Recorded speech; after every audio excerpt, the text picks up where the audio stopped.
headphones on so no one else can hear it. This is ridiculous. She keeps barking. Oh my god.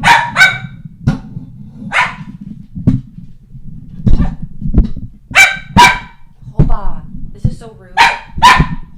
Okay. One sec, let me grab her. Come here. Come here. Come here. Иди.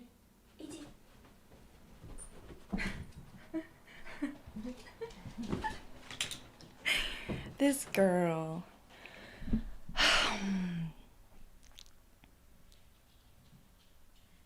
For check-in, I don't think I heard it. You need to turn the sound effects up.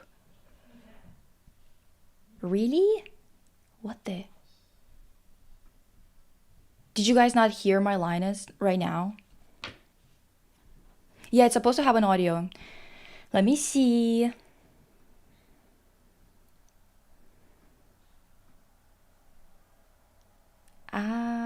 Play sound.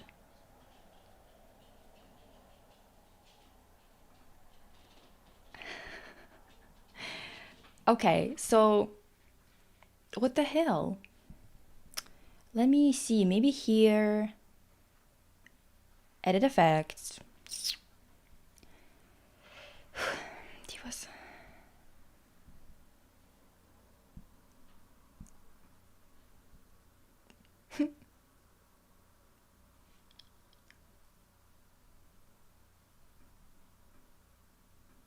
How about now?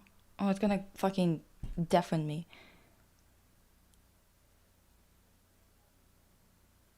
Here, Pika. Oh my god. Hi guys. Hi.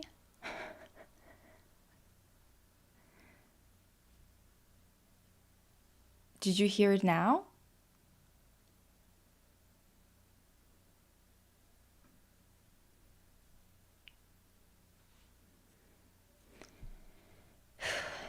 You guys, holy fuck. Power-ups and rewards. Let's see. Do I control the volume here? I already turned it up in one of them.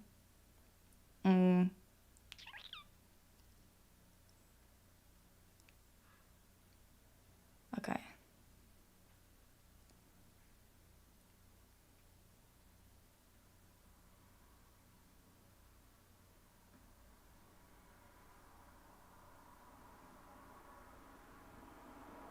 Is the stream audio the same as your regular audio? You mean in OBS?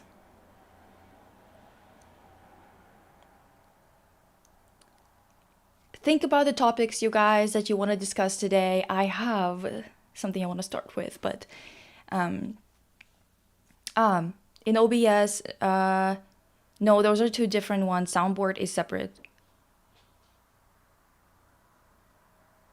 But soundboard is separately set up from Firebot. Right?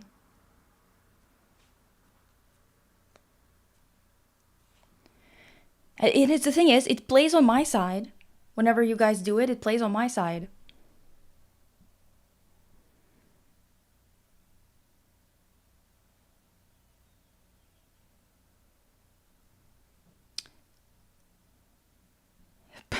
Life has definitely been pissful as it currently exams for me right now. Oh my god. Pissful is crazy, dude. Pissful. Piss you guys, it's piss you. Fuck. I mean, who's seen the Red Velvet concept photos? You guys. I am excited. I saw the album details. They were fucking a day late to posting it. Well, okay, maybe not a day, but like they decided to post it at 6 p.m. after posting everything else 18 hours earlier than that. Which is like, okay, well, you're just pissing me off at that point. Like, is that on purpose or what? Like, that's ridiculous. But the photos are great. I was hoping for some more artistic, not editorial photos, sprinkled in, kind of like the Velvet mini photos, the photo shoot. But I think that maybe we'll get some of those in the photo book. We can take a look at it tomorrow, perchance, to get the audio fixed. Okay. By the way, Zero Lori is the one who helped me out with it. What if I do it like this?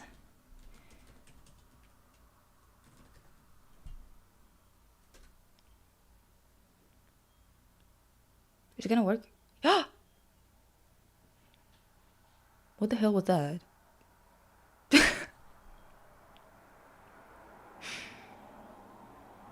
Dude, are you seeing this? Why did it send a thing to go to my Twitch instead? What the hell? Am I planning on making a video about part 2 of the Winx reboot? I don't know. Probably not, actually. I don't know. Maybe I'll do it, but not super detailed.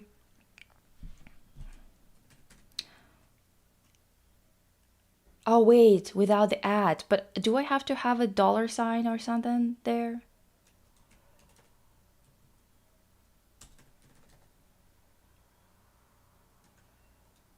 I don't know.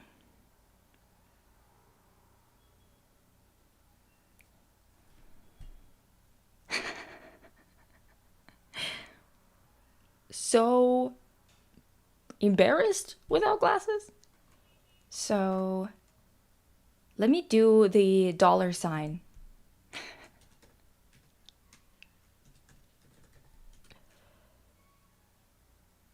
Fuck. It's just not doing it, Diva. We're gonna have to look at it together again because this is ridiculous. It keeps sending everyone to me. Whatever. Honestly, I haven't watched the reboot, but I'd love to hear your input on it.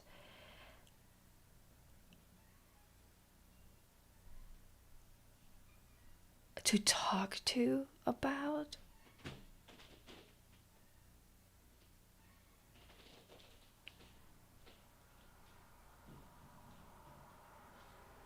Oh, yeah, I liked Irene with Siren Ears so much and Joy, Slayful Everywhere.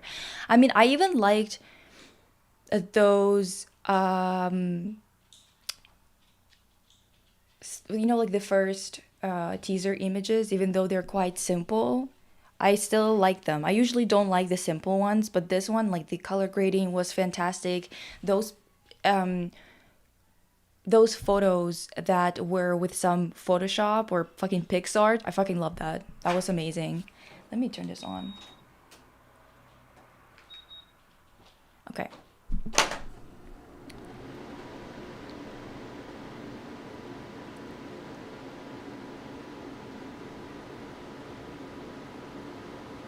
Mask Lisa. I think, you know what? Oh, by the way, today we're gonna be working on art together because I have to submit a residency application like in 2 days. It's gonna be their last day. So, I mean, like, honestly, ideally, I just fucking fill it out and send it in tomorrow, but I definitely need to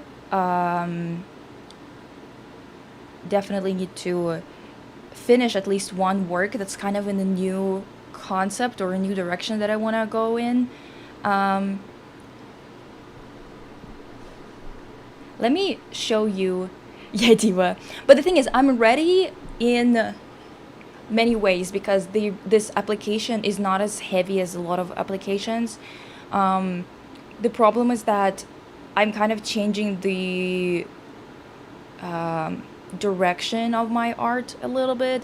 I used to do a lot more digital stuff, and now I'm going into more um, kind of ad hoc shit and more um, mixed media.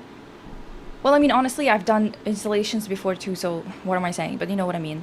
Let me show you the photos from Red Velvet because that shit hits. Like, yeah. Let me show you. Let me show you.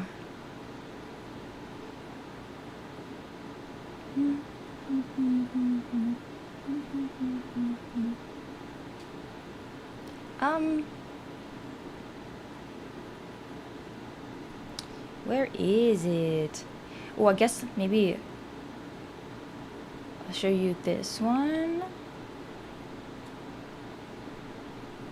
Copy, open image and tab, and this one. Um, and by the way, just remembered what I suggested before. um, and what we ended up with. Okay.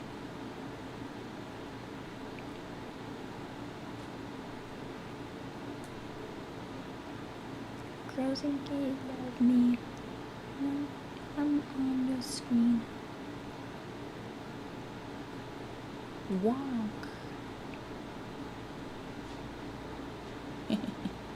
This is like not enough space, but you know, you get it. We got sirens, divas.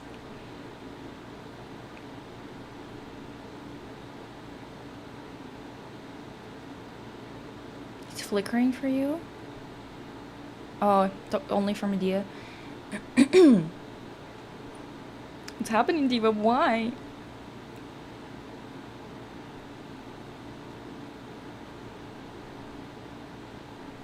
They straight up did your concept. Yeah, I think that a lot of Revelovs had the same idea. Because they just fit this concept so well, and we've been talking. Well, I mean, people have been suggesting this for years. I've been suggesting it for fucking years. But I had a feeling that maybe this time they're actually going to do it, and especially because it's like a summer comeback. I was a little bit more inclined to believe that that might actually happen. And this is a great fucking concept, especially because they kind of combined it with something a little bit different instead of doing straight up just sirens, you know.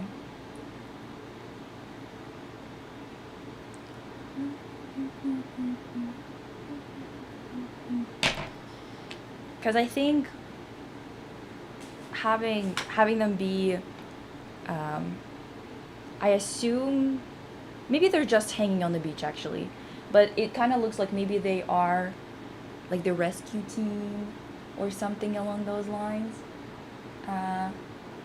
which would be very interesting. I am very anxious for the song because I really want to love it in a way where it's like more my style, I guess.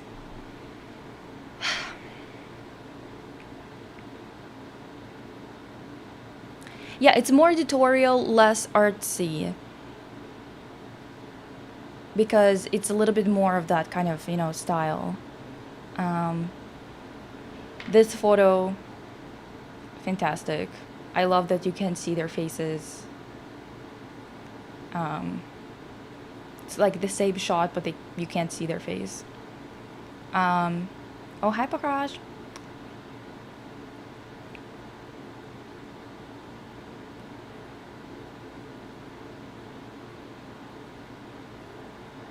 Well, I'm just gonna quit the bot for now because clearly it's not working right. Then also this. Come on. Whenever they hold hands, you know what's up.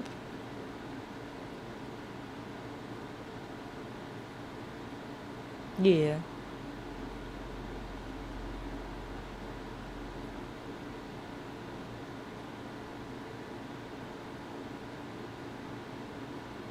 What are we doing, y'all? Well, we are doing our usual Thursday activity, which is talking about what happened in pop culture and news, but also at the same time, I'm going to be working on my um, art because I need to finish it as soon as possible. Not art, but artwork. um, any chance? A bit of blush, ladies.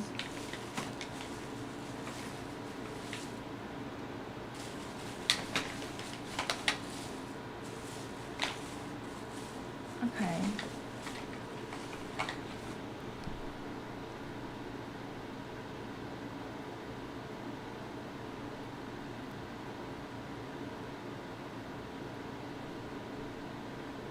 This is what the new album is looking like. One of the versions.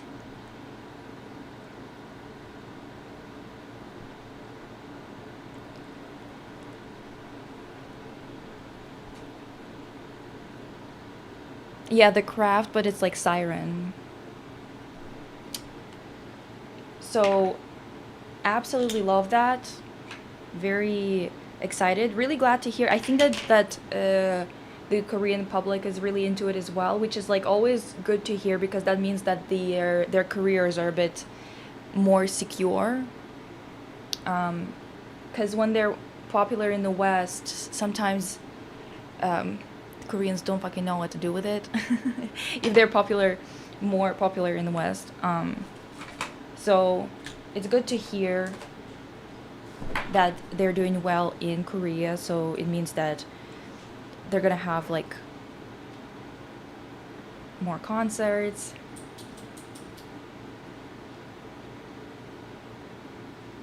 More concerts means more music.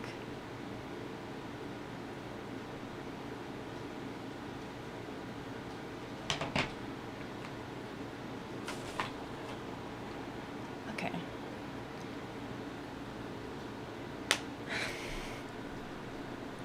And let me show you the other concept. This one. This is the album details for this the first concept that actually came out. It's them as surfers, but it's like with really interesting editing happening at the same time. Let me actually find a better close-up picture. Actually, I really love Joy's pictures for the siren concept. Really made me want to do my makeup in this style because the thing is I usually do this style, I just don't do it often recently. um it just kind of, you know, maybe not the best idea per chance. Where is, okay, here it is. Okay, this is the photo of Joy. I think it's like just really great. um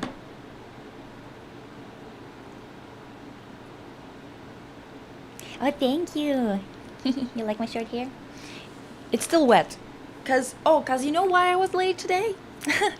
So yesterday I was working on this meeting agenda for this board meeting that we are supposed to have today, and I was sitting finishing it up at like 12 to 1 or so much shit, I think. So or some shit, so much shit. Okay. Um and so I went to bed and I like fell asleep at like 2 or so. And then Hopa woke me up at about 6. Um she was just like doing her usual thing, but I feel like today I was just like for some reason more sensitive to hearing it. I don't know. So I slept for like 4 hours. couldn't fall asleep again. And then accidentally, at about 10 or so, I don't remember when it happened exactly, I fell asleep again. And then I wake up from my mom opening the door and being like, wait, did you have a live schedule today? And I'm like, well, yes. But what time is it? It's like 10. Yeah, it wasn't 10. It was already fucking 12. Which for you, usually, like I say that it's 11 PST, right? So it was 11 already. And I was like, holy fuck. How did that happen? Didn't even notice how I fell asleep. I fell asleep against my will. Anyway.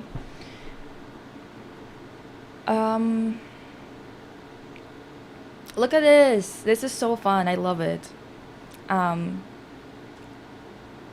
The editing of them being on the beach with the palm tree and everything, and the fucking water instead of the sky, bitch. Yeah. Yeah. Yeah, honestly, Mother Nature just was like, okay, well, quit it. Quit it, bitch.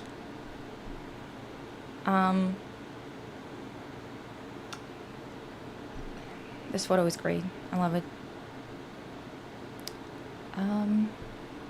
This, let me unfurl it a little bit for you.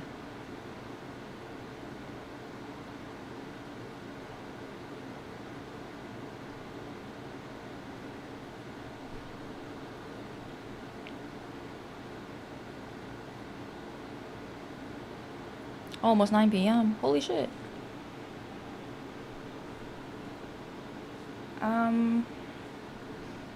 Great photo. What am I supposed to say?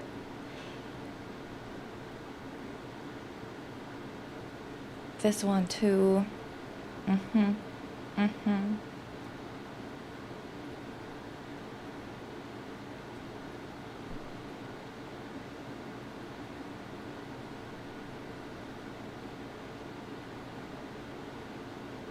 And this one, bitch. This one is a generational photo. This type of shit comes once in a millennia. 2 a.m. Holy fuck. 2:50. Damn, dude.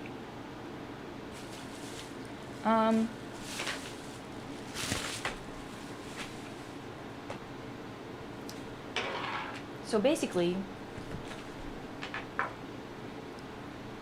yeah, if you have any topics you want to discuss aside what I wanted to discuss, which is red velvet, of course, shoot. Because we're going to be talking about it, like, while I'm going to start working. Let me actually show you a couple of photos that are, like, individual photos. This one's labs. Let me find the ones that are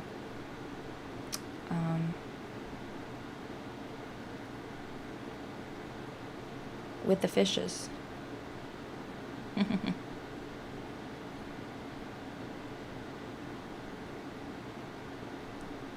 Great makeup, really great saturation, stuff like that, dude. Okay.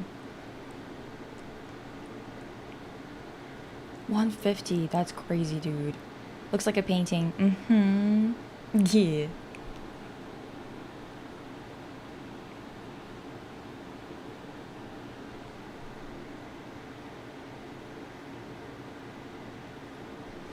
I mean, I'm kind of... Yeah, I think that the only thing that's going to really make or break it is if the song is good or not.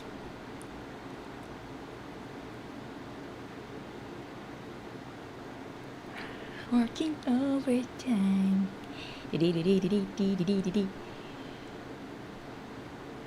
Oh, and also they have those like little tattoos that, with their logo that they created for this specific comeback. No, Therapy Speak is gonna be on Sunday. Not Saturday. Because, and the thing is, okay, so this Sunday is gonna be a test for um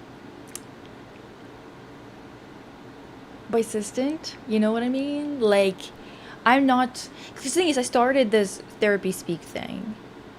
I was gonna do presentations anyway, but I was gonna do them a lot more in the more loose fashion. You know, like once in a while.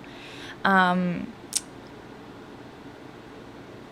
oh, you woke up because you had a horrible nightmare? Well, now you're gonna hang with us and it's gonna go away. You're gonna go back to sleep and there's not gonna be a nightmare.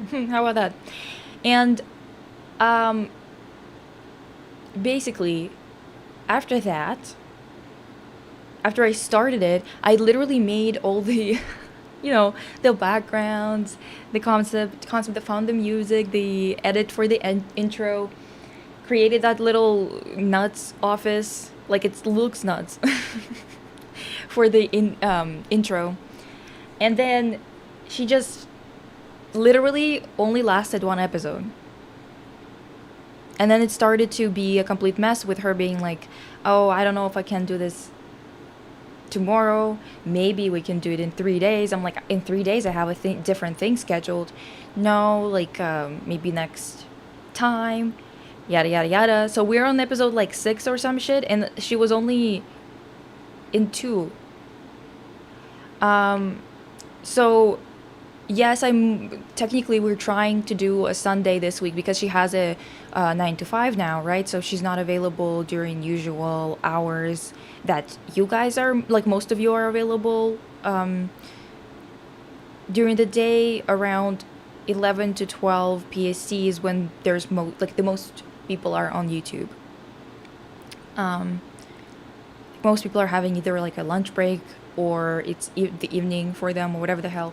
But regardless, so it's like one of those things where, like, yeah, I moved it to Sunday this week, but if she's not gonna show up on Sunday, we might just move it to Wednesday again, just because on Sundays, this is when Waverly is more available to stream every couple of weeks or so, like together, when she's back to work.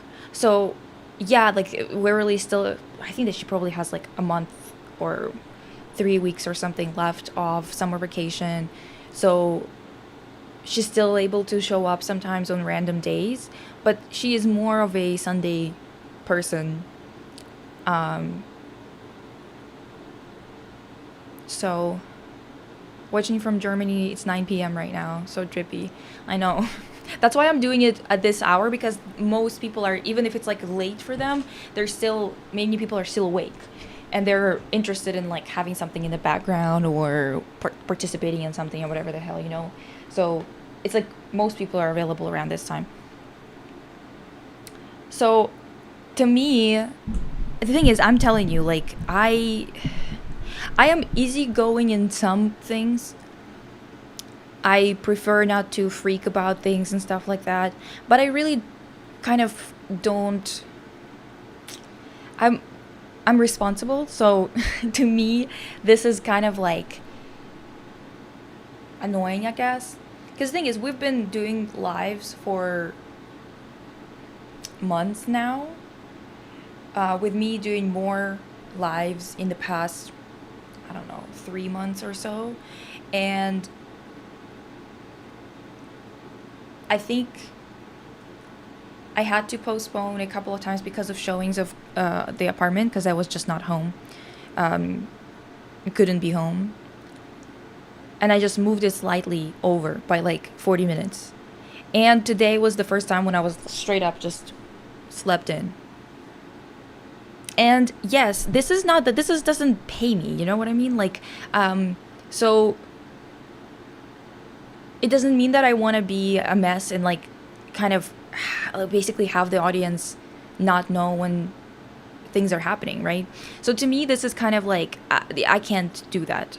This is all over the place for me. This is kind of, that's why, yes, the Sunday slot is going to be we're gonna try therapy speak this week, okay? If she's gonna bail again, I am not moving it to Sunday. I'm gonna just tell her, Diva, whenever you actually have time, we'll do like an extra episode of therapy speak or whatever the fuck that week.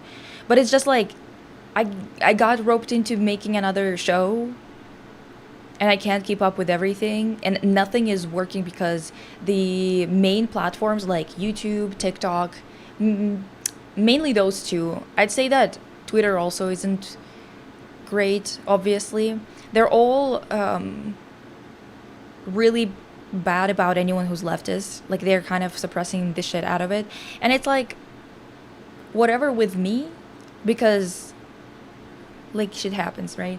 But I do see it with people who do a lot of heavy research that requires money, like they pay for documents and other things like that to um, get information and share it with the public, which is also fucked up that we can't even go to these public records and get them for free. We have to pay money to access them. And those people do this research to let the public know about what's going on, and they get suppressed so much that they can't even afford to continue.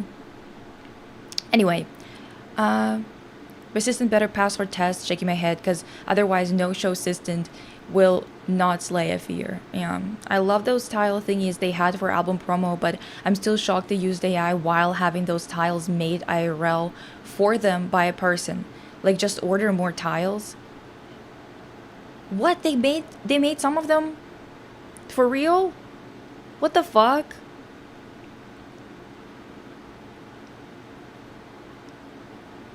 Persistent gives me but commitment issues. Exactly. Yeah, I like girls like that. Wasn't good for my mental health. Yeah, it's a mess. It's like, girl, how are you always, always like that? Watching from. Oh wait, I already read that. Um,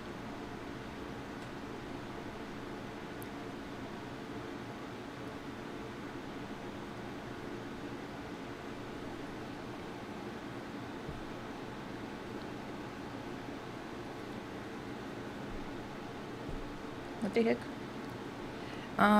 Yeah. So next photo.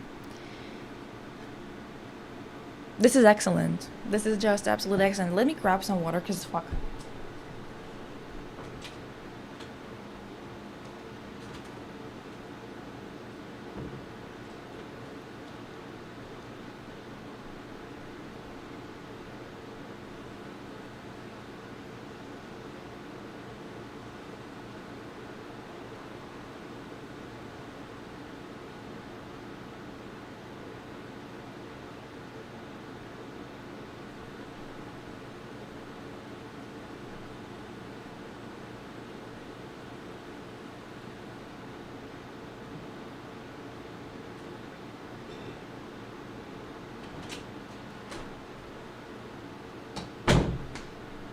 I put photo in the filter. It needs to filter. So, uh,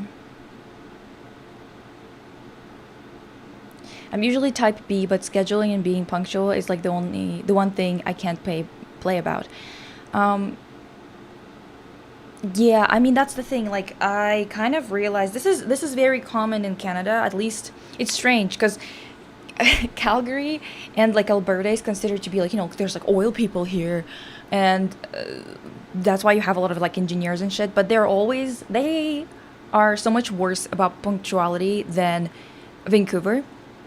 And Vancouver is supposed to be like a very laid back type place. And maybe it's just like the people that I've met and it was just kind of accidentally like that. But in Vancouver, I was exclusively around arts people. And they are a lot better about this than people in Calgary who were not arts people. Like in Calgary, holy fuck, it pissed me off to no end, dude. Because it's just so weird to me. I've never encountered it on such a scale. When I moved in, like, I think it was grade 10 or 11, and every time we would go to a cafe or hang out at the mall or fucking go to a restaurant for someone's birthday or some shit like that, um, we would be like, oh, like, let's meet at 6. And then out of 6 people that are showing up, or out of 8 people that are showing up, at least four would be 2 hours late.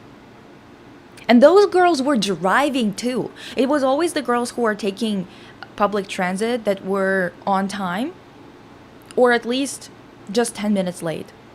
And everybody else who was like in their cars, they could leave at any point, just like it takes them 10 minutes, they would take 2 hours. And I was like, holy fuck, this can't be right. Like, back home, I was always like, oh, like making fun of somebody for being constantly late if they were constantly 15 minutes late. You're already making fun of them for that.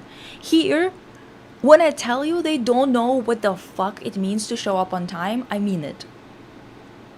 Out of all of my friends, there was only a couple that were on time in quotations. Like, they would still be a little bit late, but I don't count it as like being late if you are within the 15-minute like bracket. Hi Cosmo.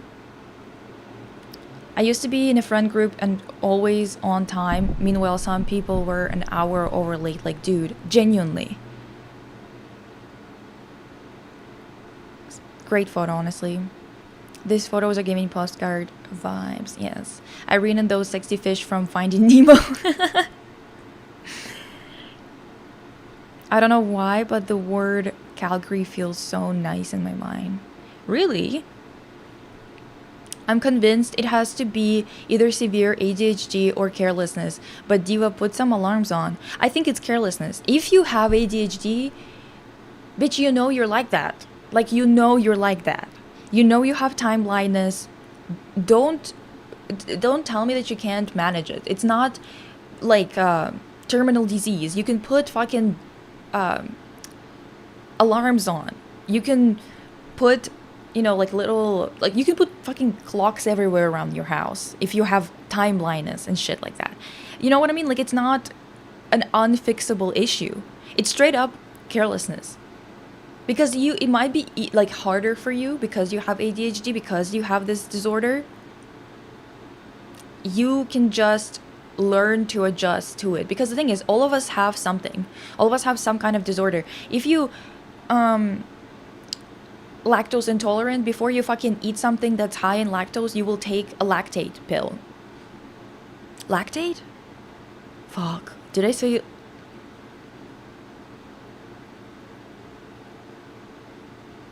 What is that pill?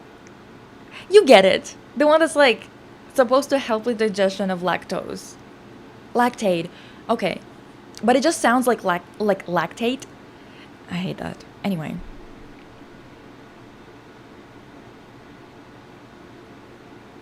I'm never on time, but I can't help it. It is my North African DNA. Dude. People from, like, it's always people from warm countries. I think, like, Cyprus is like that too. I was living there. I was born there and I was living there when I was 14 for like a year.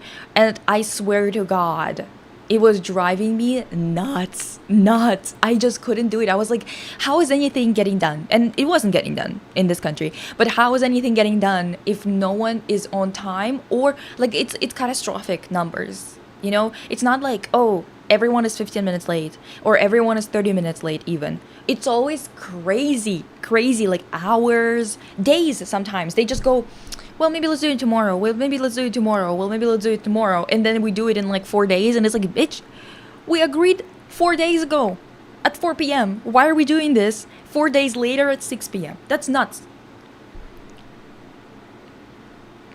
Nah, it's carelessness. I have ADHD and I have the schedules and shit to regulate my life. Exactly. My sis with ADHD is always on time. See?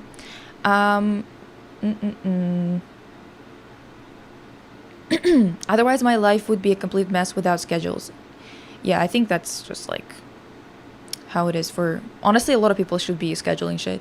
I'm always the friend on time that has to wait long periods of times for people.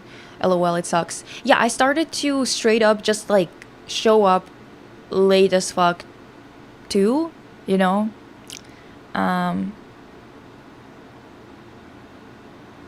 Like, I recently learned I do not have the same perception of time as other Canadians because time perception is not viewed the same in my home country. Oh? How?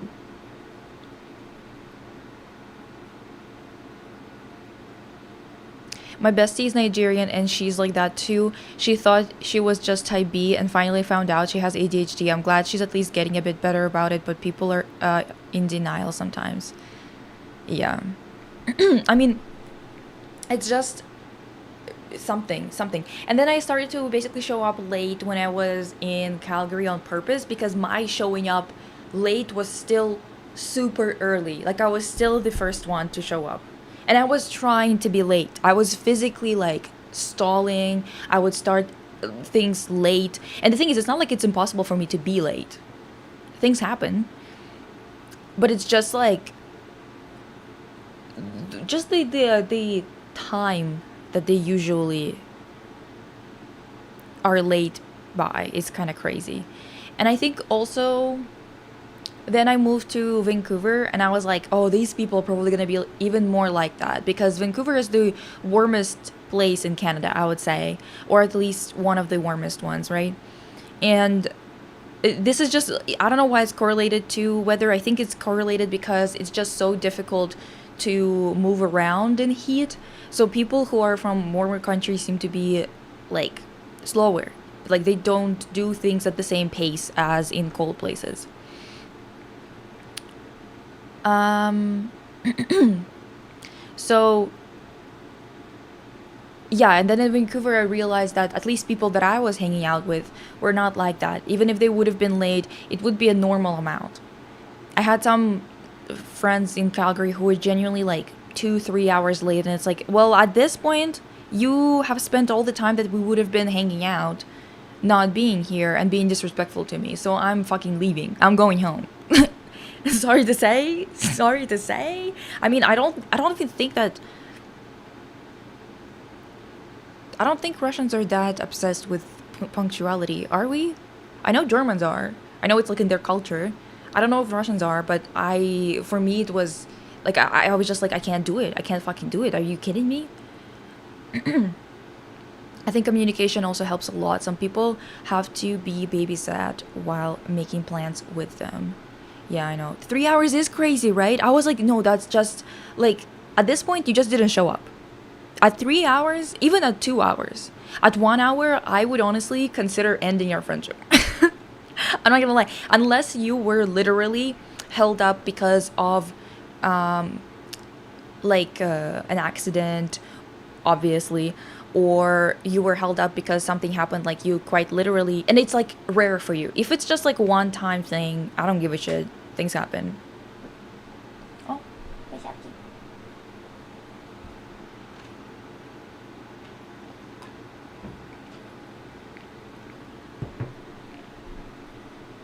hours.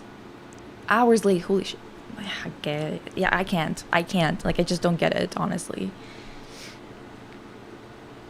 Muconics also streams, by the way, you guys. I was gonna do a shout out, but my bot is not working. So, just letting you know.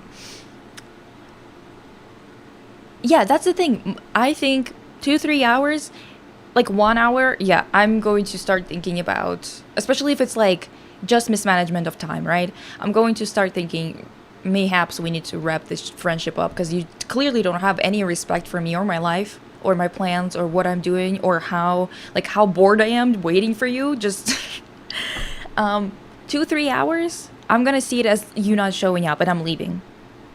Like just insanity. And I think I was just surprised that Vancouver was less prone to this behavior, which is kind of like crazy to me because Calgary is very cold. Everyone here who I was friends with were here for a while or they grew up here. Most of them were from, well, I mean, some of them were from families who were here for generations, some of them not. So it's like all different types of cultures, but it was like more prevalent in Calgary for some reason. What are we discussing? People being late. I don't know why we ended up here, TBH. Yeah, like when there's an exception, when something happened, totally fine. Um, but I was like, genuinely, yeah, I don't know. it drove me nuts. And then when I moved to Vancouver, I thought I would have to do this again, but I was like, okay, well, I'm just gonna show up on time because I don't know these people well yet and whatever. And they were actually on time. I was like, holy shit, fucking finally. And the funniest thing is that it's arts people. They were all on time. Like, it wasn't as big of an issue. Granted, it was all people who were at UBC, which is a school that's quite competitive to get into. So maybe they were like just more like used to scheduling. I don't know. Because you have to be doing all that if you wanted to get grades, high enough grades to get into that uni, right? But I don't know if that relates to it. But yeah, my assistant is, I don't know, dude. We're gonna have to see if she doesn't make it on this Sunday. It's actually an inconvenience for me to be putting Therapy Speak on Sunday because we usually have a live with Waverly every other Sunday, and I really love our lives with Waverly. I don't want to like stop doing them just because of Therapy Speak. So I think it could be that we could do half and half because usually Waverly has to leave after 2 hours, and my assistant sometimes can only do an hour. Not even like sometimes schedule wise, sometimes not. It depends, but I think that this is how much she can actually do. So a 3 hour stream on a Sunday, right? But if she doesn't show up on Sunday, I'm not making this switch permanent. Is that okay? Does that make sense? I felt so embarrassed when I told a friend me and my other friend were meeting with him at a certain time, and we had to literally change our plan because my other friend was 2 hours late. To be fair, she lived in an 8-person dorm with only one bathroom working, but she should have just told them she needs to use it first. It's still 2 hours, dude. 2 hours is crazy. Like, if she would have been 15 minutes late, it's like, yeah, she has like inconveniences stopping her from being on time, or like even 30 minutes if she lives far away and she has to take transit, especially. Like, if she has to take transit, sometimes buses just don't fucking show up. You know how it is. It depends on the city that you're in, because the transit is going to definitely depend on that, right? Hi Clara.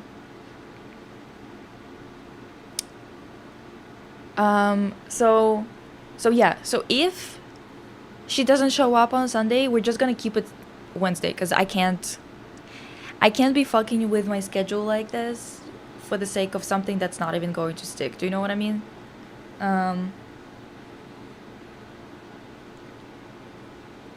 But yes.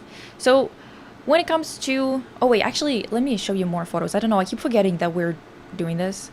Actually, this makeup is so fantastic. They really fucking snapped on that. Like, come on.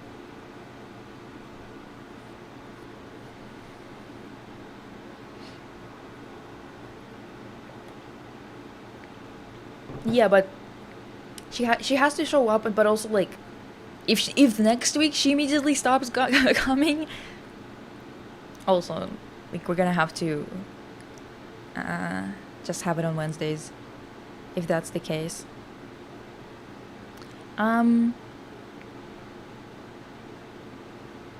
Fantastic makeup, for real. And the color grading is so good. Just so bright.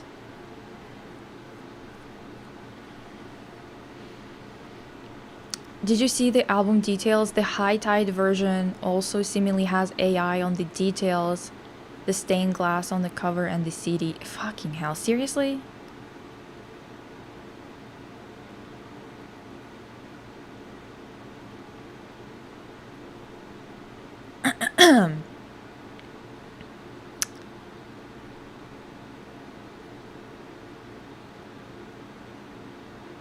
I like both, but I obviously like the Siren one more. It's just, I think that I like that they have this one too, because it's a little bit less, like, if they would have just went with this Siren concept and that's it, without some kind of subversion a little bit, it's not as interesting.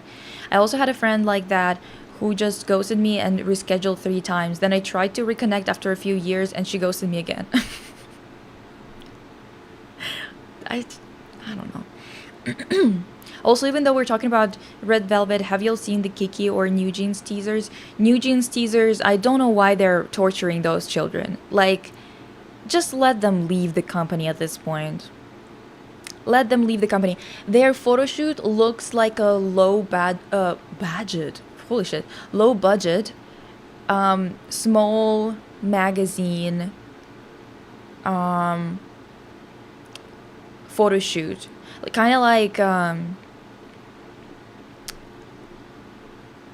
yeah, it looks really, really bad. The styling is horrific. It's devoid of any character or any concept. They basically sucked the concept out of New Jeans to create like a legion of copycats that aren't even worth your fucking time. Like, that's what they did. And especially, what is the name of the company? Damn.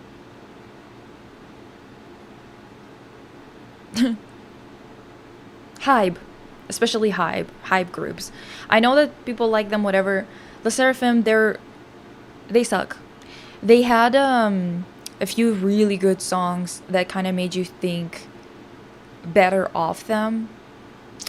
They had a few concepts that were good, but they were always doing the same thing as Blackpink, which is they are making every single member a product that just happens to be in the same group.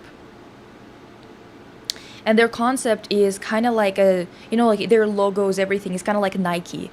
They have one of those guys who are obsessed with fashion and art, but he's a tech bro at heart, in charge of their art direction. And that basically leads to this type of garbage where you just kind of have them steal ideas from other creatives, hire people who are trending, hire people who are doing better or whatever the hell, right? Like, for example, Choggy Sock, right?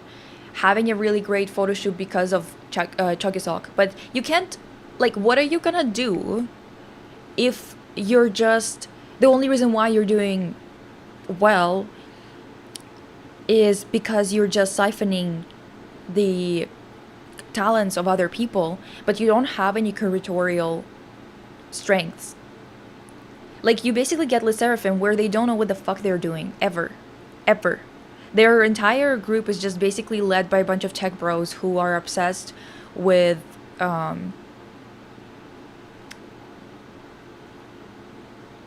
like exploiting the girl group market because it became more trendy in 2020. And they basically ruined New Jeans by siphoning off of them all of their ideas, all of their approach to artistry. And the thing is, Min Hee-jin is like a complicated person that I don't give a fuck enough about to like dive into all the details. I've done it before a couple of times, and I just don't care to remember it and to go back and look at it again. So I'm just going to say that regardless of what kind of person she is art direction wise talented. She did, like, New Jeans were a new wave for girl groups in general. They have popularized a lot of these sounds that were already created. Obviously, they were like drum and bass is very much a British African, I think, creation. Like the Brits who are African descent, right? So it wasn't popular all over the globe because it was specific to that area. I think that Pink Panthers is the one who really popularized it for the West, but New Jeans definitely got on the bandwagon in terms of something as easily promotable as a girl group really early on. It's not like they created this style. It's not like they even popularized it for the music industry as much as they popularize it specifically for girl groups. And this is kind of the thing. They kept on innovating. They kept on coming back with something interesting. Even though I have a lot of issues with Minhee and I have a lot of issues with their concepts. Making a song called Cookie, where you say things like, come eat my cookie. I've made it just for you. And it doesn't matter that in Korean, it's like a word, baking a CD, it means, making a CD. It's also, I'm pretty sure it's the same in English, but I know that it's also the same in many languages. And that doesn't change the fact that Cookie is not an appropriate song for a group where they had a 14-year-old, I believe, in it. Bullshit. Absolute bullshit, sorry to say. Genuine nonsense. And such a good song, though. Such a good song. It's an absolute like pop R&B banger. And they gave it to children, so they ruined it because like I can't listen to it, right? Like it's such a good song. It's so up my alley. I love this genre of music. I listen to this genre of music all the fucking time, and I can't listen to this song that's so up my alley that I love so much because I listened to it once and I was like, holy fuck, this is such a good song. But I was like, what are the lyrics though? So I like looked them up and I was like, oh, this is something Red Velvet can sing and I'd be okay with it because the girls are grown. The youngest one of them is what, 27? These are grown women. I don't mind them singing about fucking cookies if they want to. Do you know what I mean? But children, like, come on, please. Like, spare me. Spare them, for the love of fuck.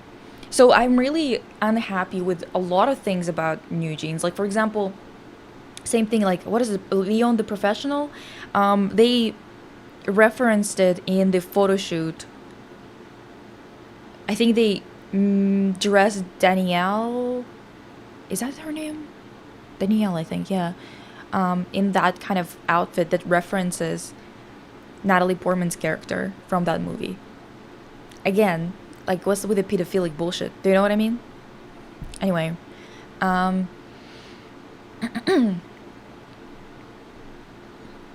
video of them defending the lyrics was so weird. Exactly. And it's a sensual song. Like, it is. What are we gonna do about that? Fans tried to say Cookie isn't inappropriate because it was written by a Swedish woman and she wrote it with a different interpretation. Like, what? No, she wrote it in English. Yeah, exactly. Fans was for real saying interracial fans were being racist and xenophobic because the Cookie lyrics... Nonsense. Like, come on. Yeah, save it for adults. This is the thing that kind of like so weird about this industry, about all of this, is that people who are of appropriate age don't get these concepts. They do really, oftentimes they're forced to do some childish concepts, or if they do something more sexual, it's like very explicit sexual stuff that's not, like, obviously that Cookie song is kind of explicit. But what I mean by that is that the concept is very unimaginative, pedestrian, just horny, without any sensuality or anything fun in it. So it's kind of really strange that they're giving this tongue-in-cheek, flirty stuff to kids. Like, you guys are really, like, creeping me out. I don't like that.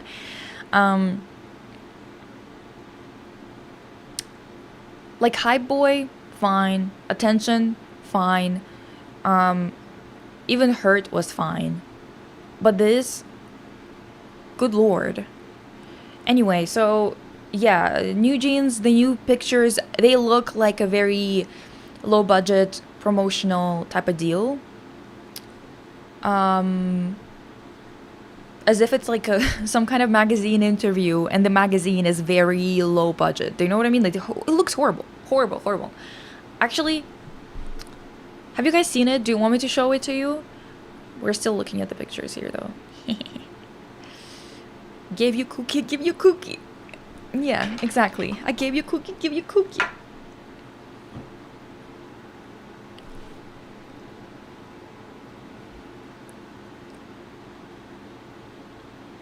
I haven't seen them? Okay.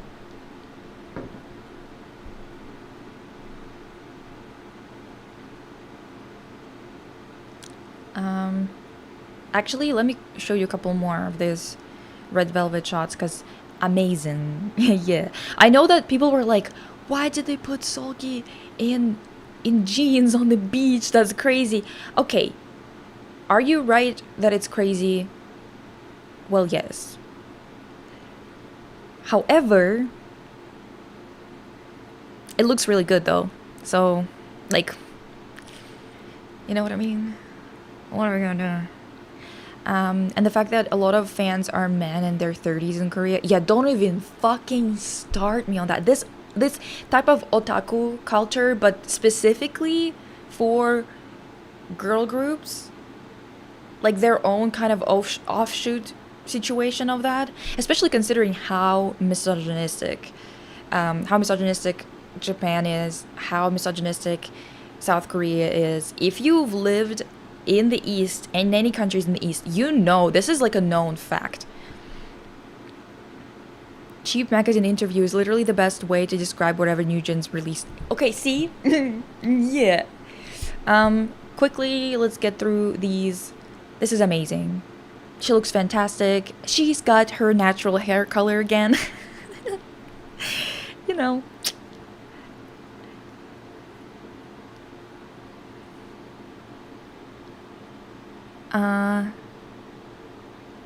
I feel like jeans on the beach isn't that big of a deal. I guess like if it's a winter scene, right? But they're supposed to be in a very hot summer scenery, I guess. Girl, I don't know. This photo changed lives. This is the first one I saw from this set, and I was like, you know what? I am on board. At first I was like, are they just gonna be like, oh, we're with surfboards? And is that it? But this, divas, I fuck with this. This is amazing. And like, what are we even talking about? Do you know what I mean? Yeah, it feels like, especially how young those K-pop idols are. Just one sec, guys.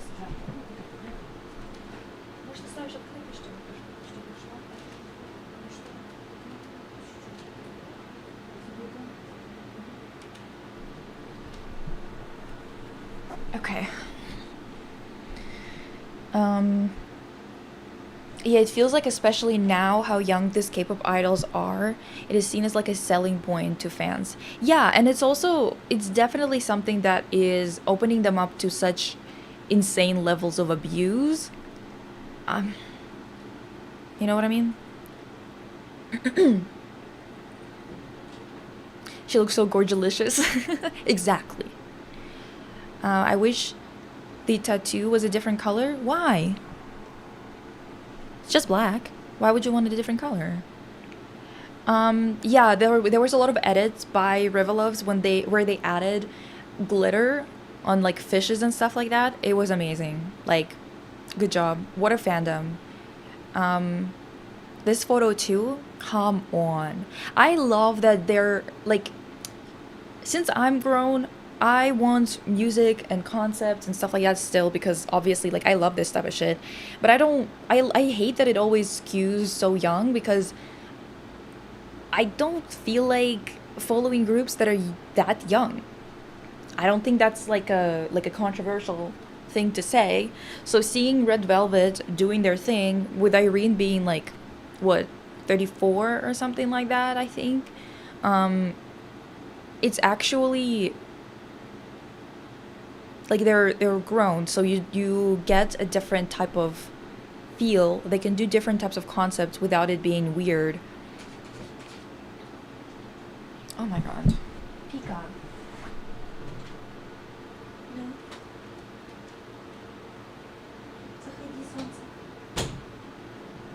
Okay. Yeah, it's become a lot more of a big deal, which is so strange because aren't we supposed to be progressing? It seems like we're regressing. Anyway, so new jeans.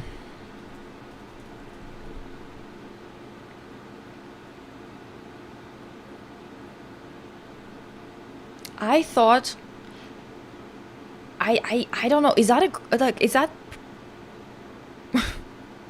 I think this is their anniversary pictures or some shit. Maybe I'm wrong. I'm gonna show them up close. One sec. Let me see. Um, are they releasing something or is this just like an anniversary photo shoot? And if it's an anniversary photo shoot, what for? Exactly.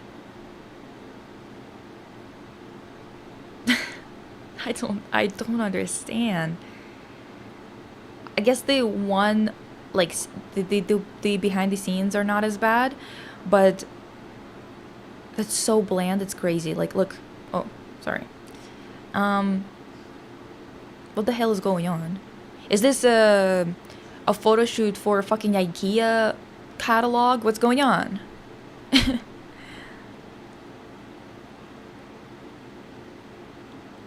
Yeah, seeing the age that some of these people are debuting feels unbelievable. Yeah, I think that honestly debuting should be like a thing that you do.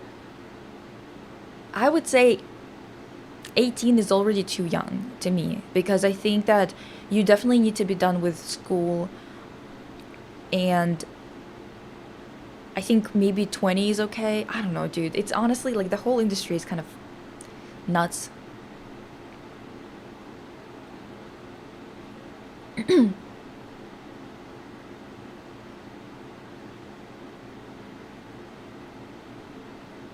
Yeah, fuck ass Rolling Stone article type shoot. Exactly.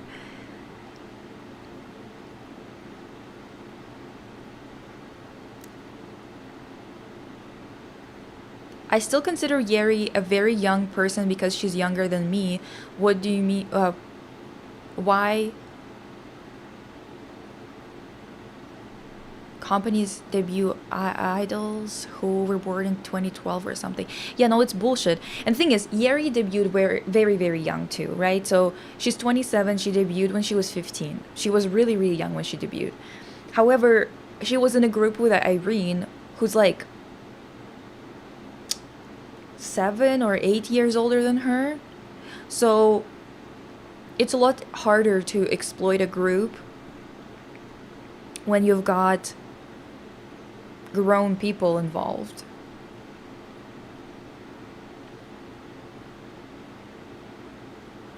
Pottery Barn. Yeah, exactly. Damn. I know a lot of idols grow up as trainees in the company. Yeah.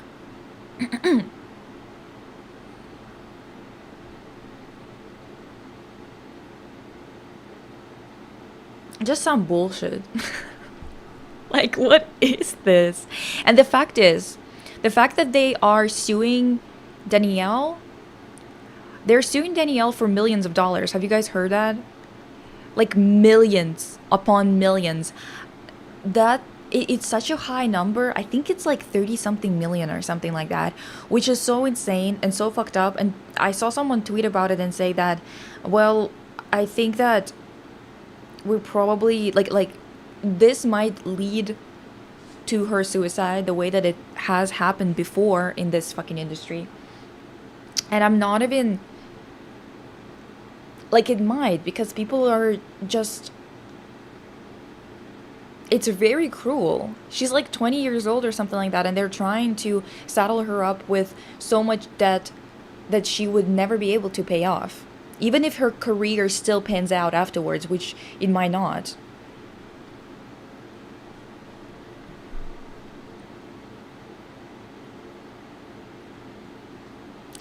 I still think it's crazy that we allow 18-year-olds to take on tens of thousands of dollars of debt just like that and it's normalized. Now imagine it literally signing over your foreseeable future. No, this is what we do too with universities, right? Especially in America, if you go to university and it's not like a community college, but like a university, you're paying 200K or some bullshit like that for an education that might not pan out. You might not get a job that actually is worth it, especially now in this economy. It's a it's a gambling. It's quite literally gambling, and they are forcing us to do it at the age of 17, 18. Just getting into a bunch of debt. I saw the news about the show where literal children under 12 compete to be in an idol, and after the backlash, they decided not to air it but make it a paid content.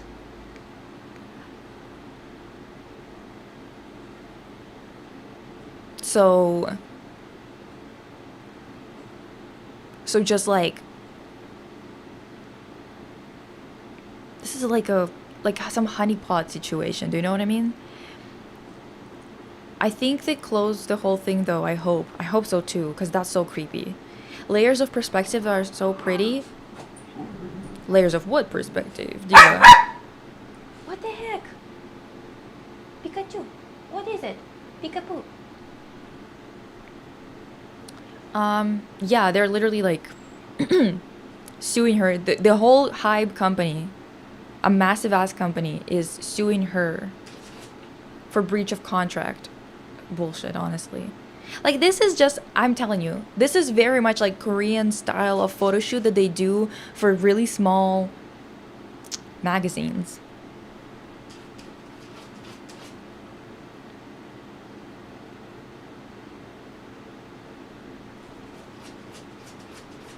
I saw people acting as if this chick is some devil while the company is innocent.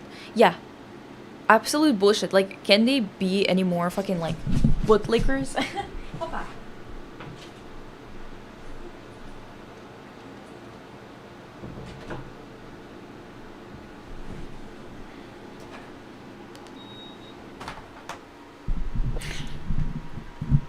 Pika blowing out the the mic, absolute monarch. I swear to God, she's just like, um, I don't know. The world is burning. I kind of wish I was an idol. You're gonna be traumatized or exploited anyways. Better be with pro makeup and money to spend on your girlies. Well, the thing is, it's not that common to make it. We hear a lot about people who do make it. Most people don't, and most people are extremely exploited to, an extreme kind of point. And I don't even mean just exploitation in terms of like not sleeping well, whatever the hell. Everyone is kind of in the same boat on that one. I mean, there's a lot of just creepy shit going on. Yeah. Yeah, that's just nonsense. Not a concept. I don't know what the fuck they're doing here.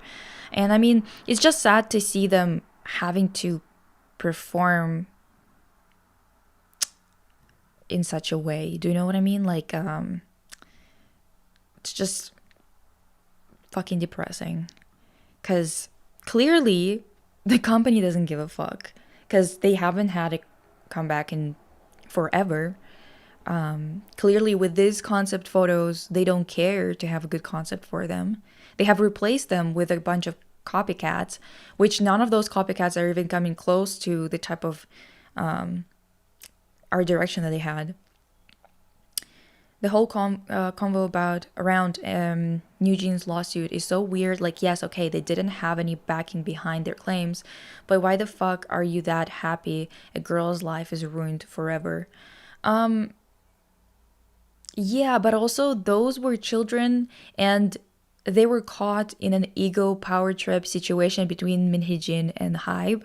And Minhee still had more of a leg to stand on because she did create something that is extremely lucrative and artistically sound and gets them recognition in terms of like artistic qualities. So the fact that they completely stripped the entire concept, the sound, everything, you know,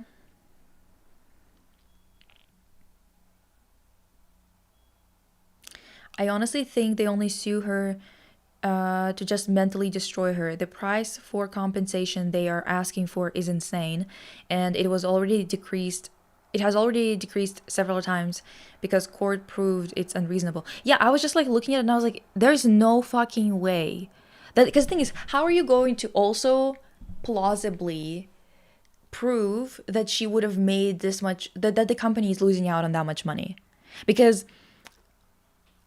you can't expect a group to perform on the same level in terms of like it's just very common for groups to have really lucrative years and then have years when where they are making money but they're not making that much money. So it's like so weird to see how they were like, yeah, and then she would have made $33 million. Like we are losing out on $33 million within this amount of years. And it's like, if this is the amount of money that you're expecting to make with these people, why weren't you negotiating better? Why weren't you trying harder to keep them around? It's all because they were children, so they knew they could press on them, and because also Min Hee-jin definitely wanted to fuck with Hybe, right? Yeah, they're both exploiting children.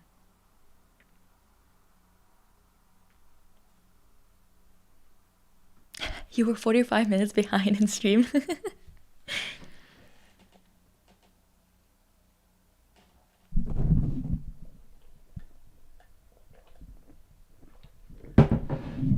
The thing is, when they are really big, I know that the groups that kind of suffer the most in K-pop are the ones that are not entirely nugu or entirely undiscovered in quotations, and not the ones that are the biggest groups, right? Because they have some leverage. It's usually people who are in the middle. Also with Promise Nine, yeah, they came back. I listened to the album. I was kind of when I listened to the teasers, to the highlight medley, I was like, okay, all right, I guess. Then I listened to the entire album and I do like quite a few songs. Every single time they do pop rock, I am checked out because they don't suit it. It's not like it's a bad genre. It's just they don't suit the fucking style. They just don't. You have to have a little bit of something spunky in you, and they are just too cute for that shit, you know? They fit pop music with really intricate production with a lot of bells and whistles, little things here and there, you know, vocal heavy. It just doesn't make any sense for them to go for pop rock. It's so bland. It's always so bland whenever it's in K-pop. And they keep fucking shoving it into every album imaginable. Even Irene did pop rock. And I'm like, what the hell are you doing with pop rock, diva? Put it down. Put it down. This is not your style. It just makes absolutely no sense whatsoever.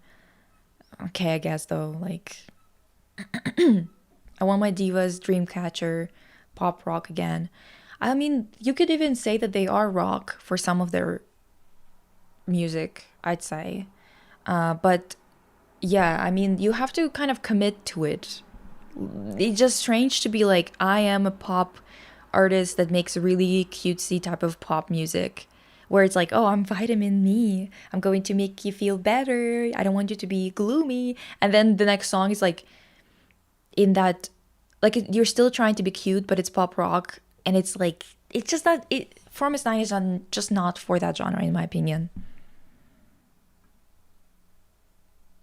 Wait, do you mean Love Can Make Way by Irene? Diva. Let me see. As if I'm gonna remember. Because I listened to it once and never again. Let me see.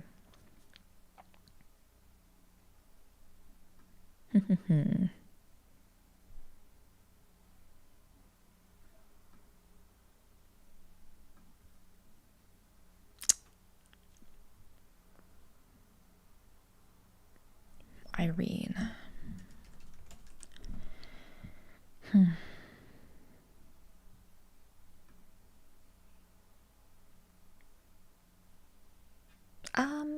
I actually don't remember on her new album which one it was.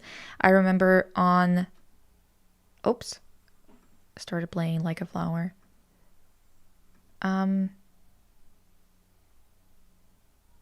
Start Line.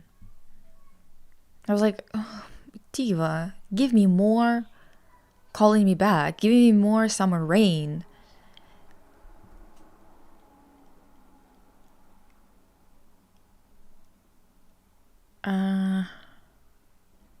Well, Nugu Nugu is worse, I think. Many stories about idols being forced into prostitution and stuff. Yeah.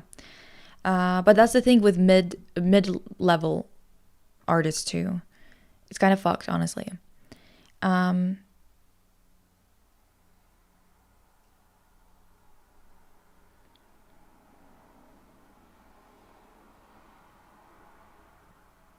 Yo, what do you think of Kiki? I like them. I like their latest EP, but I don't like the lyrics and stuff like that. Like, for example, I liked fuck, what is it called? That song. Wait, Kiki.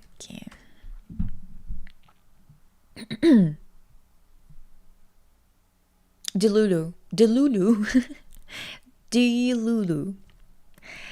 Really love that song in terms of style. The music video was amazing. The lyrics though, it's like, God, can we get off that capitalist dick for the love of God? Songs that are like that, especially like kind of like Itzy Tunnel Vision. I thought we were over this, divas. I thought we were over glazing capitalism. Like, can we get real for a second? Which it is K-pop. I'm not saying that it isn't like capitalism on fucking steroids, you know what I mean? It's more like, well, I feel like everyone's tired of music like that, of lyrics like that. Anyway, I love their art direction, but I only liked 404 from their songs. I like 404 too. 8-Bit Hard. No, I mean Tunnel Vision. The Tunnel Vision, I don't like it. The lyrics.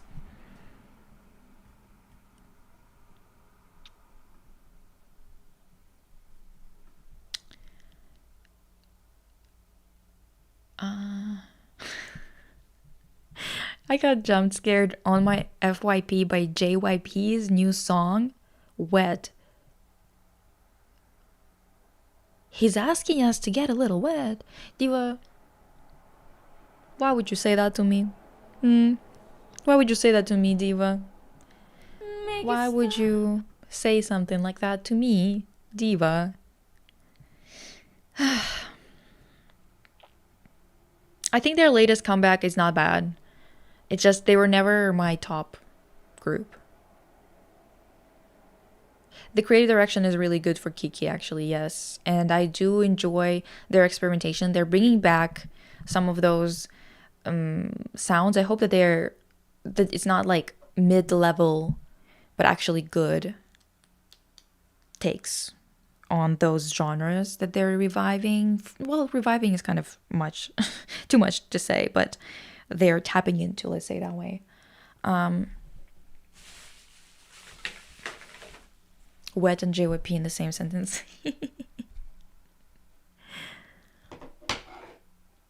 The noise in the background. Is there noise?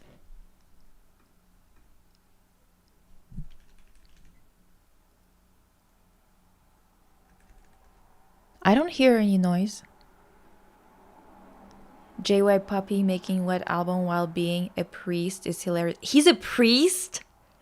God.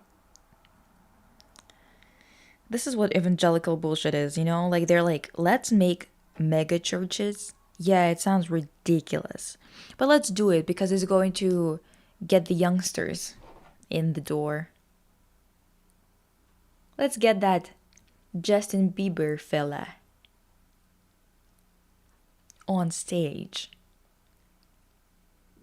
Oh, the noise in the background. Yes, make it stop. How about a little bit of that propaganda on the stage. Hallelujah.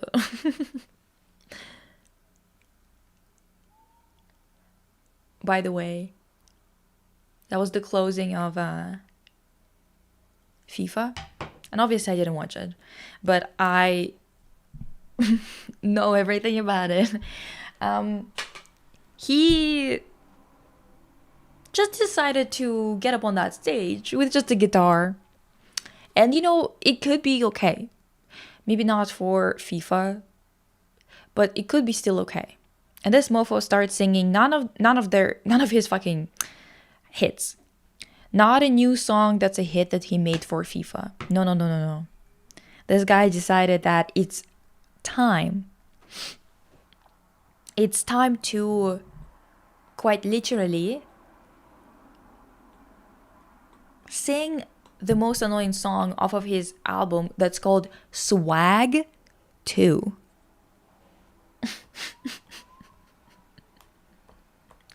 Can you imagine if someone of a different religion, especially if it was like someone who is Muslim, got up on the stage and started to sing about Allah? Like, got up on the stage and started singing like Allahu Akbar or whatever the fuck. The West would have lost their shit. And FIFA is not an American thing, all right? FIFA is an international thing.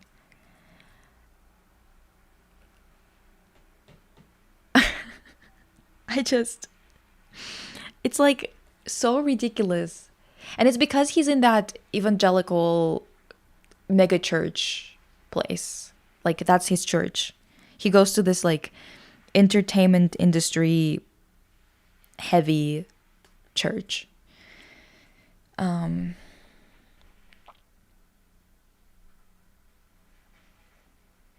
JYP, Mark and Karina, Christian love triangle rumors when.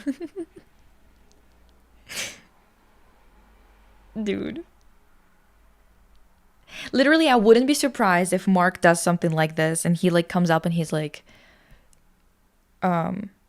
he releases something, an album, a mini, where half of the songs are like, I just want to be a dad and hallelujah, I love God. And the next song is like something like Slide City, you know what I mean?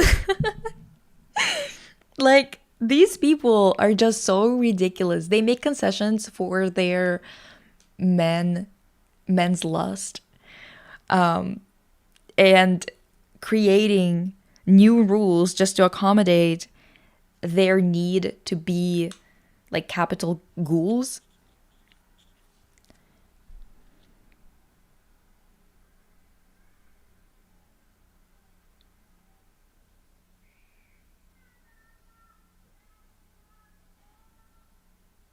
I don't know anything about the little boy, but when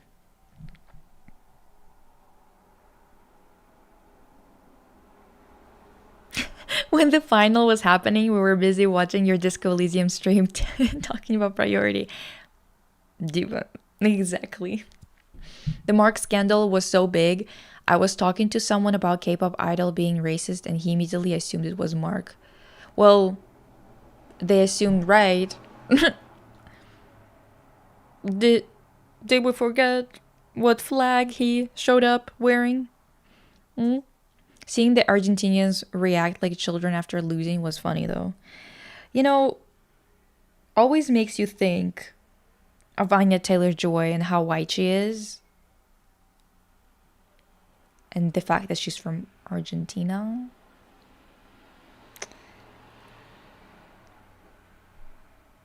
Did your parents come there in the 40s, Diva?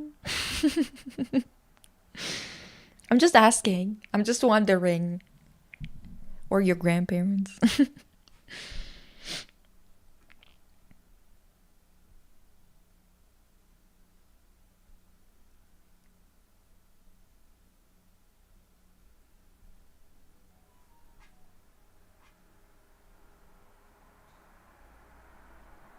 Yeah, it's bad. Like, everyone heard about it. Because the thing is, again, he had such good reputation while he was in SM. Even though, honestly, genuinely, I was expecting something like this from him because he was too religious to not be, like that.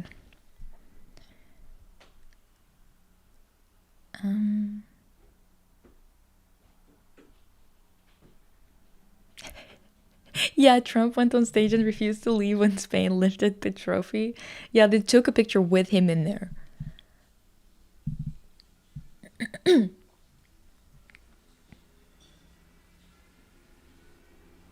It's fucking crazy, dude.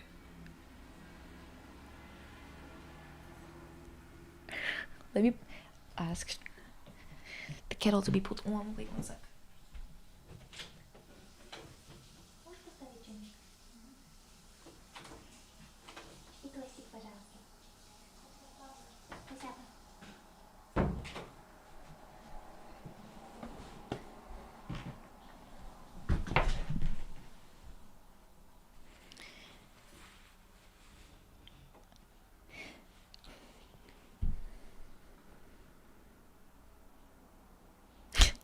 It's such an oxymoron too. Like Christian entertainment company. Like you're just saying anything. You're just doing anything.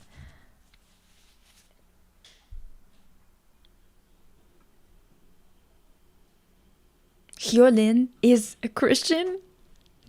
She went to Israel, so it's like yikes. I think that she was supposed to perform in front of Netanyahu. First of all, listen, it's just so absurd because this is the girl, isn't it the girl who made Dali?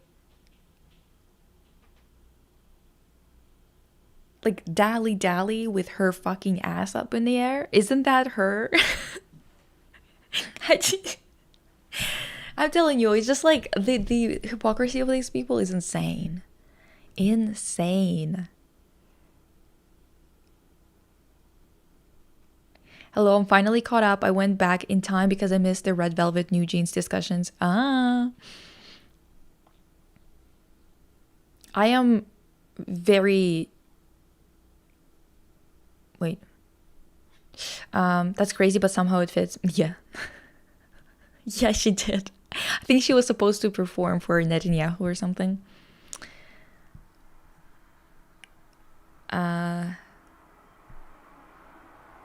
Oh, thank you. I mean, dude.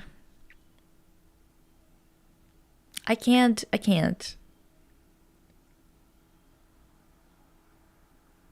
Can't believe this shit. For real. It's so funny that it's like why, how do they think it can coexist? Their career as an idol. It's literally in the name, idol. And being a Christian where you're not supposed to have any idols. It's just, like, all of it is just such bullshit, it's crazy.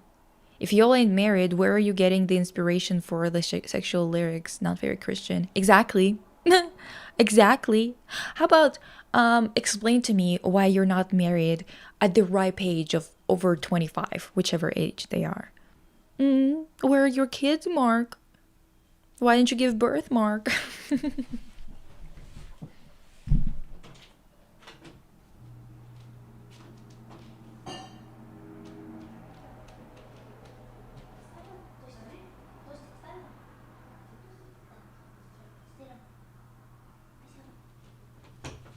Not me getting up, just so I can ask for some tea and a toast, because I'm hungry.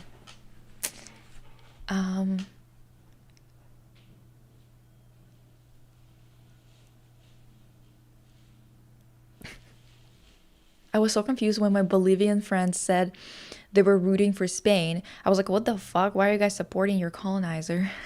It's just because Argentina is worse.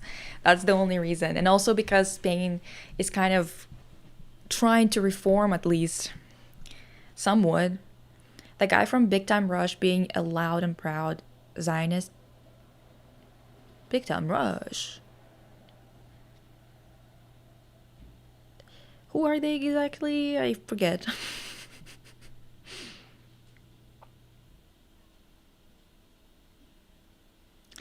I would rather perform for Mr. Kim, to be honest. Which Mr. Kim? I don't know what the teams were doing though. Okay.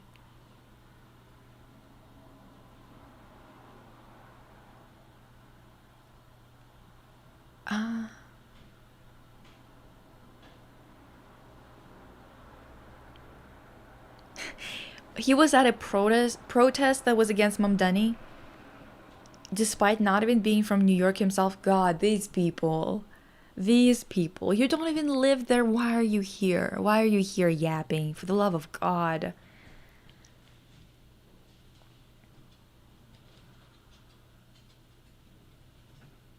Mpreg mentioned.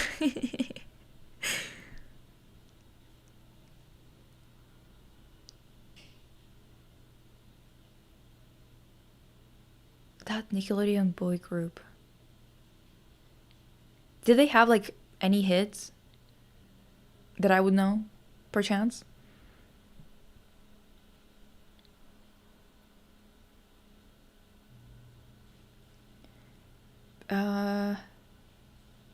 Big Time Rush is like 1D, but from Nickelodeon. Nickelodeon.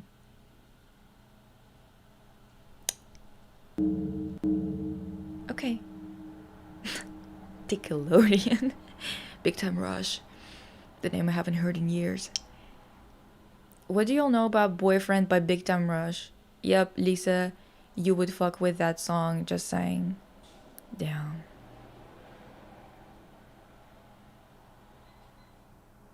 What artist has a manager who's also a Zionist?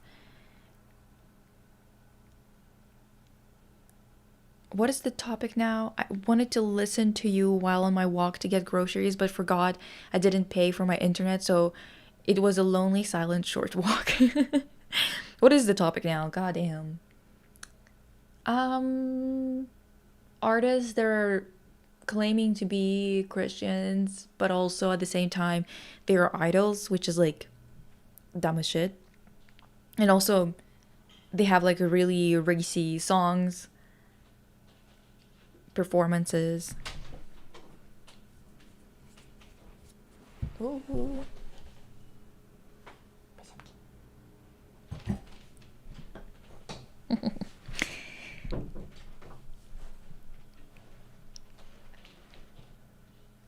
Okay, I'll listen to Boyfriend.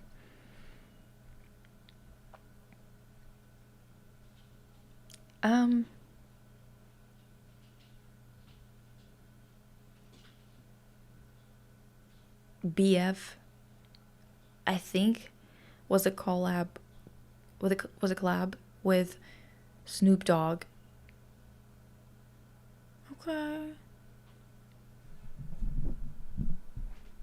Carlos being the loudest MAGA out of them all is so ironic. It's so predictable.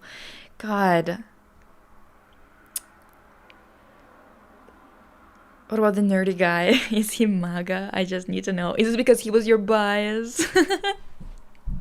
Was he your favorite? Are you into nerd?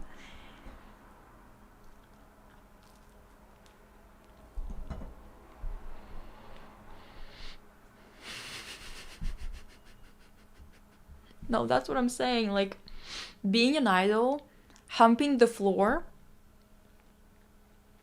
that's what Mark's been doing for years. Quite literally humping the floor, day in and day out.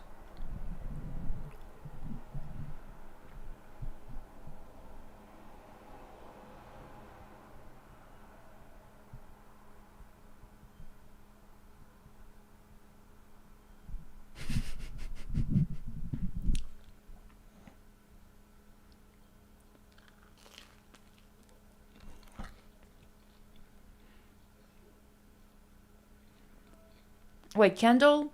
Is that his name? The nerdy one? The only unproblematic one, but he's balding. Damn. That's fine. He can just shave it off and he'll be good.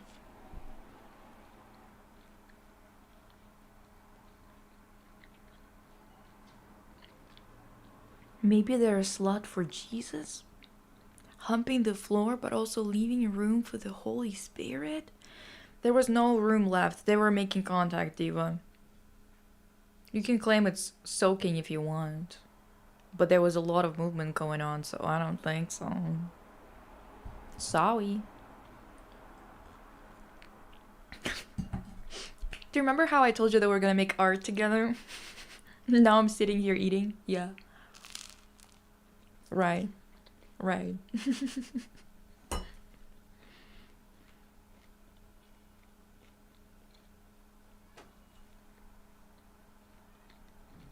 Oh my god. I wonder what the Bible says about fan service. Instead of starting a Christian family, you're making baby noises for cash.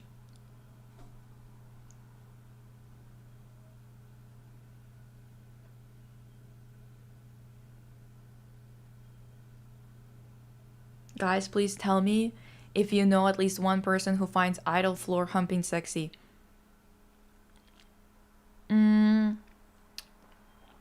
I'm sure there's some people, but I think that it's mostly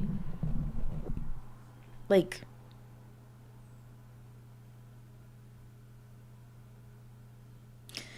I guess if it's part of the choreography and it's not humping, but it's like them like kind of lifting themselves up or jumping like this and then lowering themselves, at least it's like just once, then it's not humping, but it's kind of like a wave or whatever the fuck, and it, like at least I can understand that because it's not like this cringe literal humping of the floor. Does that make sense? Like, I mean, I don't understand anyway.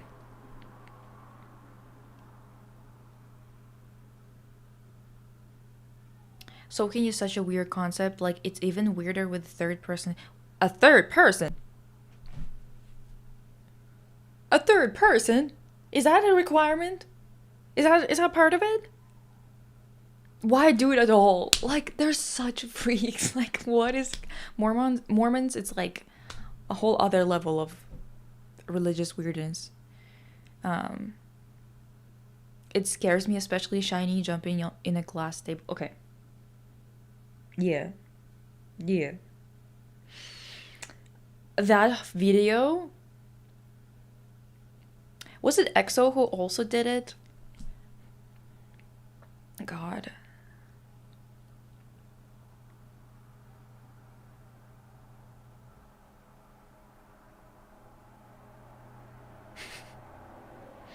Lisa, since you're Canadian, have you watched Degrassi? Some of the actors in there are MAGA. Like, what? Bitch, you're Canadian. They're MAGA? Fucking hell. I haven't seen it, like... I've seen Degrassi out of context. It's really funny out of context. If you guys have seen those compilations, they fucking work like a charm. You know, we'll know, as the founders of this live channel, streaming channel... we'll know that we made it when someone is gonna make a really funny out of context video that's going to get people into the lioness's den. That's when we'll know we made it, divas.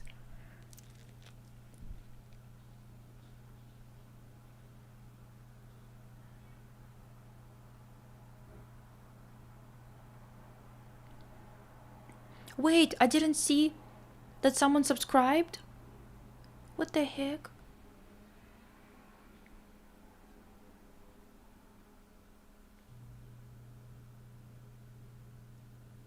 Vsand is on 15 stream streak.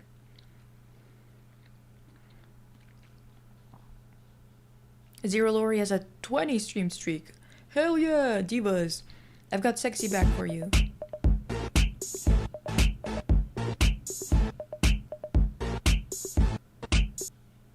I don't believe there are sad people. Sad people. Oh yeah. IDBY. Hashtag IDBY. Yeah. Speaking of toast, I need to make some breakfast. I'll be back if you're still on. If not, it was great hanging out. Okay.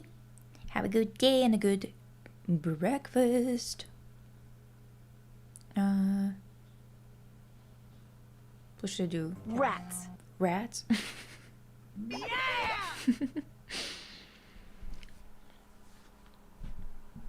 Third person to jump on the bed. Girl.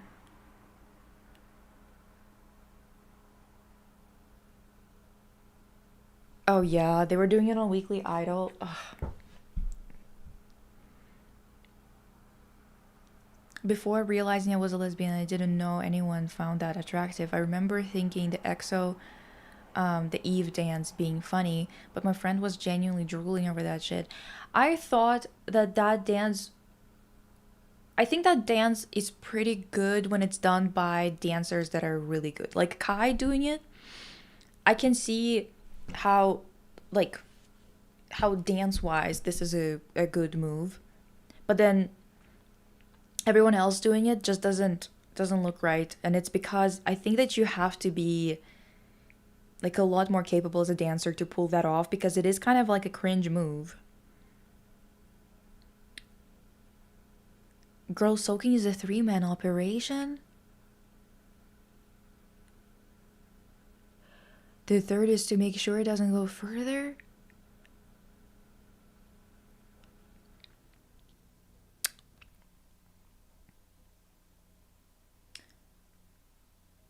Huh?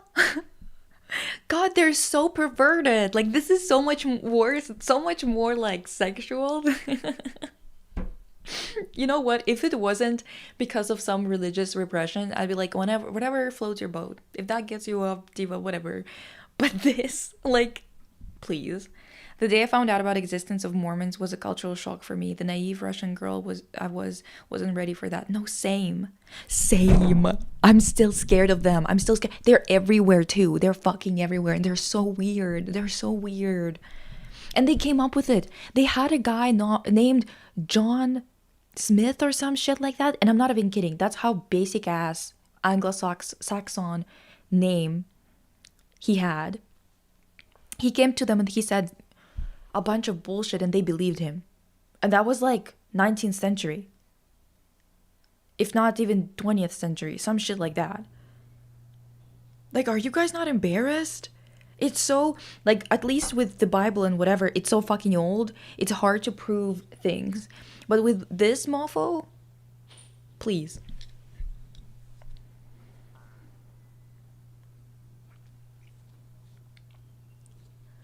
Yeah, because isn't soaking like having someone else make the insertion happen? So it is like they technically aren't having sex since no thrusting from the guy? That just kind of awkward thing. It makes it.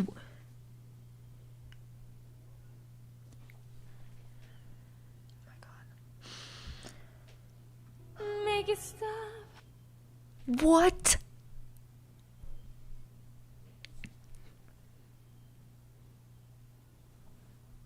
Why do it at all? At this point, why do it at all? Like, what is this? Have you seen the BYU videos? Yeah. Yeah, I have. They sound crazy. It sounds like a skit. Like, they're so far from reality that it sounds like a fucking skit. I remember watching one of the modern renditions of Degrassi and seeing the storyline of one of the guys being an almost school shooter and his sister was racist. That was wild. Huh?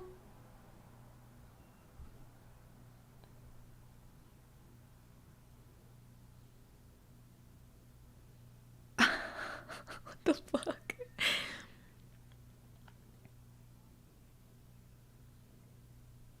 Soaking on Weekly Idol? Cosmo.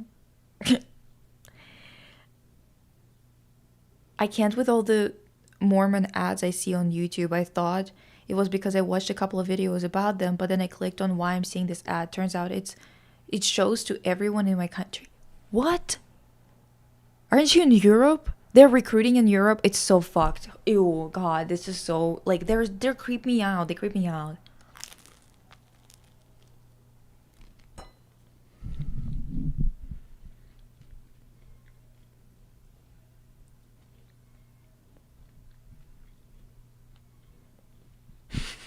Why are we talking about soaking? I don't know. I don't know how we ended up here, honestly.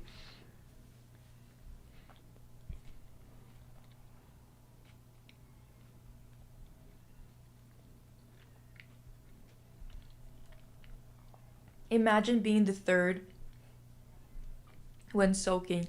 Like, you all don't even want to pretend to fuck me?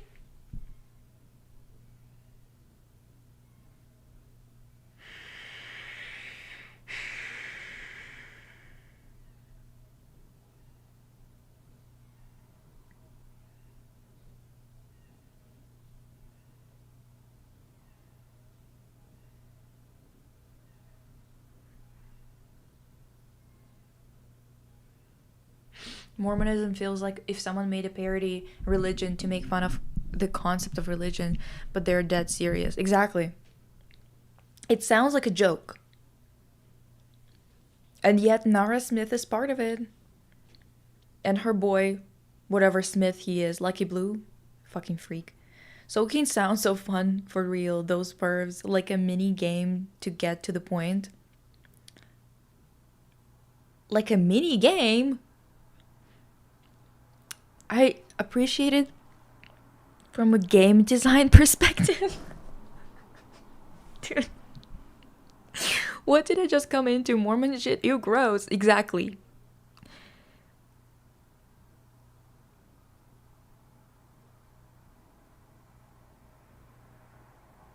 They got forced to leave from their city. That's so fucking funny. Holy shit. Yeah, Twilight was my introduction to Mormonism as well.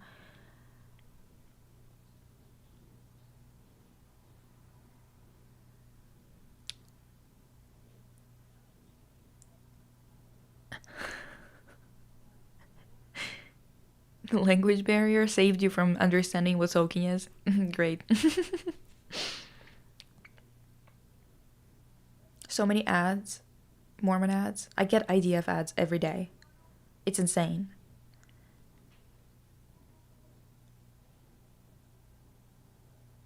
I have a morbid fascination with Mormonism. I've listened to several ex Mormons talk about their experience. It is creepy white supremacist cult shit. Yeah, exactly. It's quite literally white supremacy reimagined. It's fucked up. Evangelical shit too. Like, honestly, all religion, like, religion is already dodgy. But then religion, if you put it in America, they start to mutate it into a new offshoot religion every 2 business days. It is absolutely ridiculous. Like, every 2 days you find out about another fucking cult.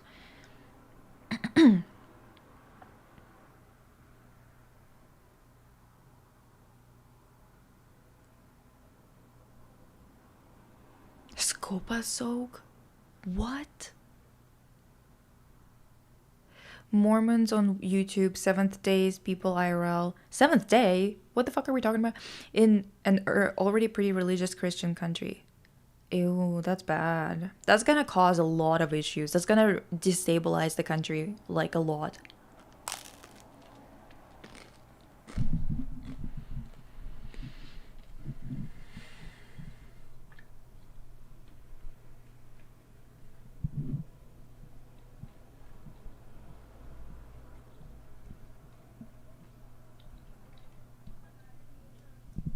God damn.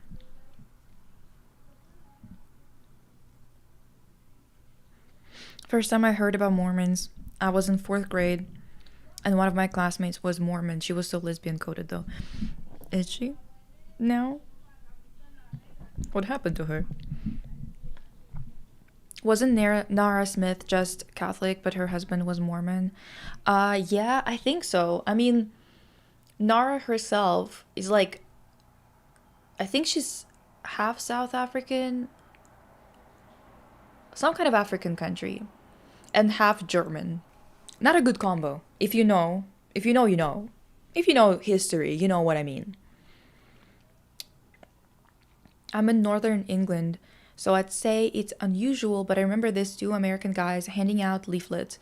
They seemed nice, but were really very weird. Yeah, like, they feign niceness because they're polite, so it comes off nice, especially to Europeans, because we're kind of dicks in terms of politeness. Like, we'll be polite in, like, circumstances where we're, like, inside buildings for some reason. Like, if we're going to, like, get a passport, we're polite to each other or whatever the fuck. but we're kind of rude on the streets. Like we're not that nice, or at least we're neutral. We're not super nice to strangers. I was used to the fact that in Russia you can come in in any temple of any religion unless you follow the rule. If you follow the rules, and then I learned who they were. Where were you that you entered it? But yeah, I think that for us it's kind of like that, right? Like you can just walk in, and then walk out. No one's gonna come up to you and be like, "Do you want to join?" Most of the time, you just kind of come in, look at the church if you want to, and leave. I lived in the like near Buryat area. I lived well. It's not that near, but it's just kind of like I would go traveling sometimes, right? And so I would see a lot of that sons. So it was Orthodox churches and that sons everywhere, and you could just walk into any of them. It wasn't a problem.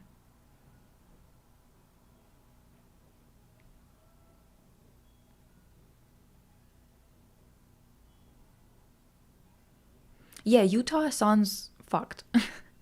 I may be doing a test task for a porn games company right now, actually.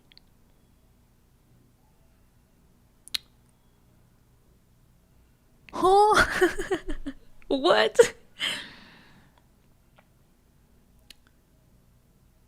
I hope I get in either as a game designer or better as an artist.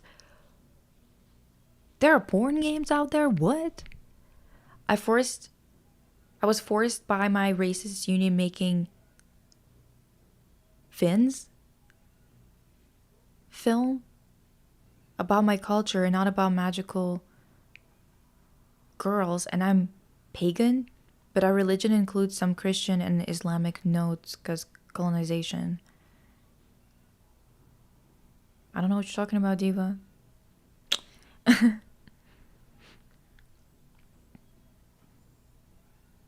I'm Christian in the sense of Mexicans are Christians, like still doing pagan shit. I mean, even Diva, Russians are also doing pagan shit. So, and we became what? Became Orthodox in 998, more than 1,000 years ago, and we're still doing pagan shit.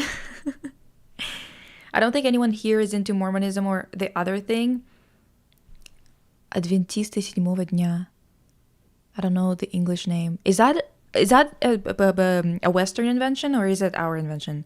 Like the seventh day bullshit. I don't know why the fuck are we a target audience for that. I think they're just targeting young people. Like young in terms of like from 20 to 35. I feel like they're probably targeting that group. Most of the porn games are definitely AI too. Tell me why some of them are even on the Nintendo eShop. For the Switch, it's crazy considering it's a family system. For real? Mark chose Utah over Utah. Their love affair ended. It's depressing, you guys. That was deep.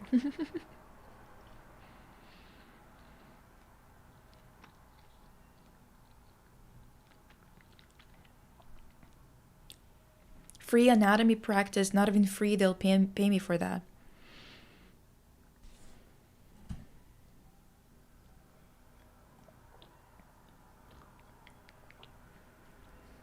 Like literally my boyfriend was just looking through the Nintendo shop and most of it was AI slop art hentai games.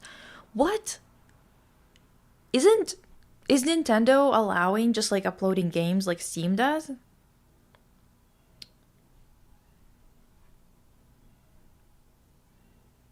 Yuta will have to move on to Xiaojun. They have the chemistry. They have the chemistry. Him with the classic hand to the wall. It was in Bolivia and I didn't enter because it was a private commune building. But when I asked my ex if we can walk in, he was like, I don't think we'll walk out alive. He's American, so he knew who they were. Oh, geez, Louise. I don't know who it's for, but probably to bait 12-year-old boys, which is terrible. Yeah, religions to me also, I see them that way. It doesn't mean that you can't be fucking religious or something like that, but I don't love religions. Yeah.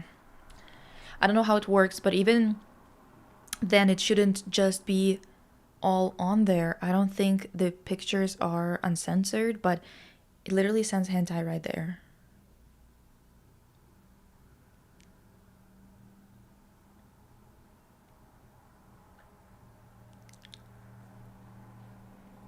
Damn. I first heard about them in Russia, yes. It was like Adventiste, Baptist, and a regular Orthodox church that I knew of. I only knew the Orthodox and then the other religions that are also old as fuck, right? Like Buddhism, Islam, that kind of stuff. What do we think about the Amish? At least they are anti-AI. I don't understand their lives at all.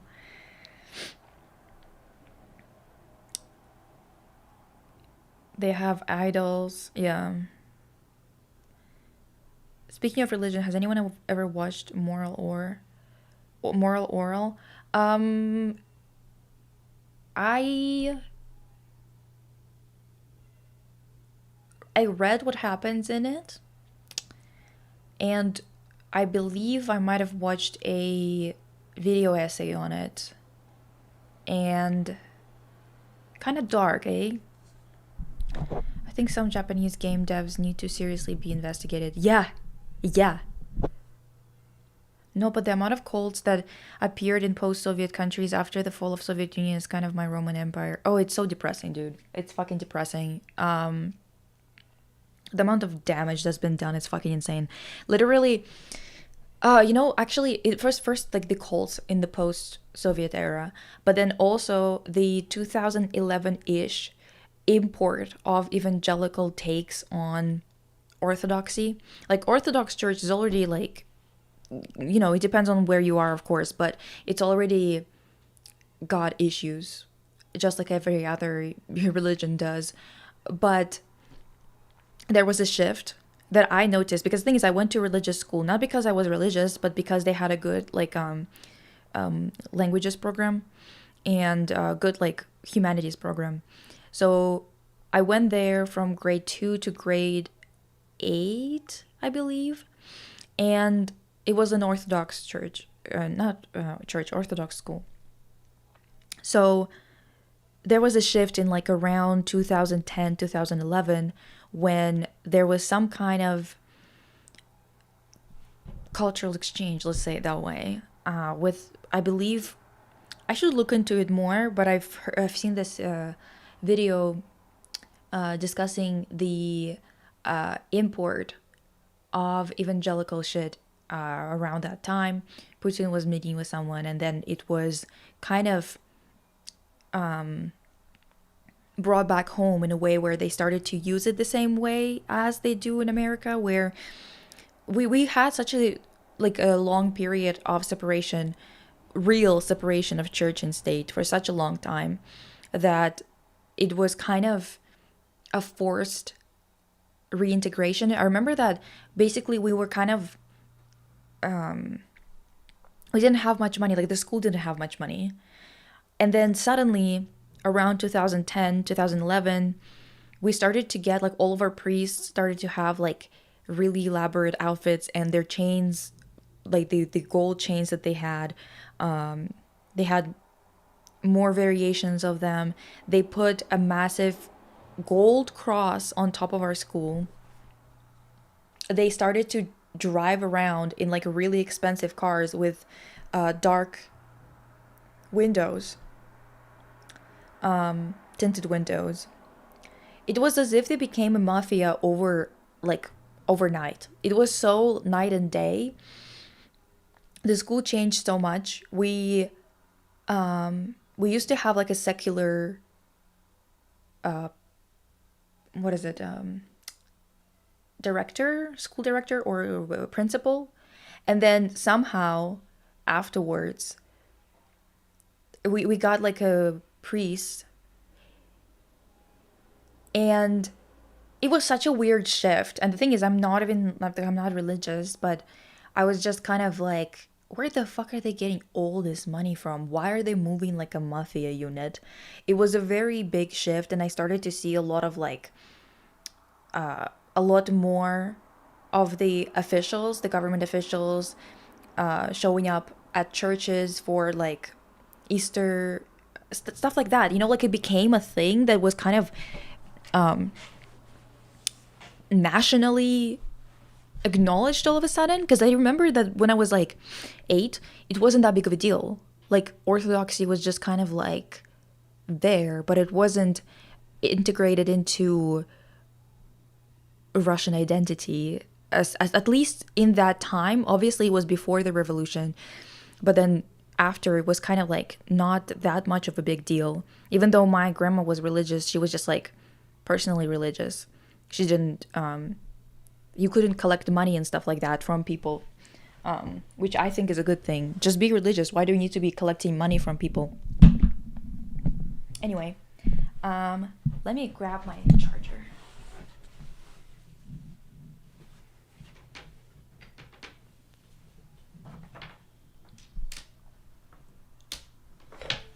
So I think there was definitely some intentional integration of religion into our political sphere or into cultural zeitgeist. Like it was definitely promoted, and it's still promoted in my opinion. Oh, okay. So my family is somehow both Orthodox and Apostolic Christians.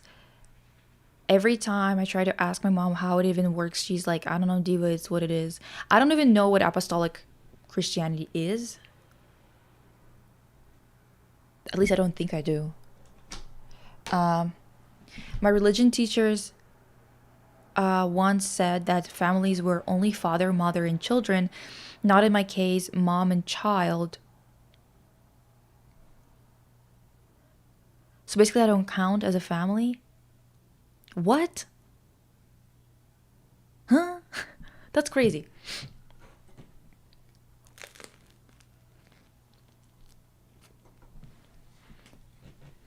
Okay. Yeah, so Katseye. God, I don't like them at all. I'm sorry, you guys. I know some of you might get offended, but I just can't stand them.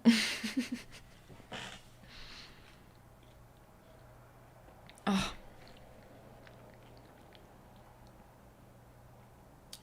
how dare they?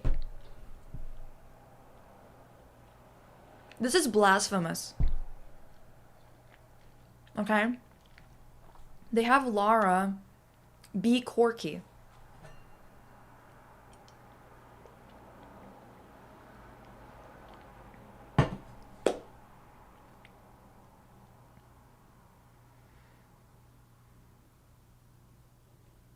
Yeah, let's look at stream on stream. I'm so pissed. I'm gonna be so real with you because they just they're so fetishy. I'm sorry. I'm sorry, okay? Like I know that Bound, for example, is an explicit film, but it doesn't feel fetishy. It feels very like it's um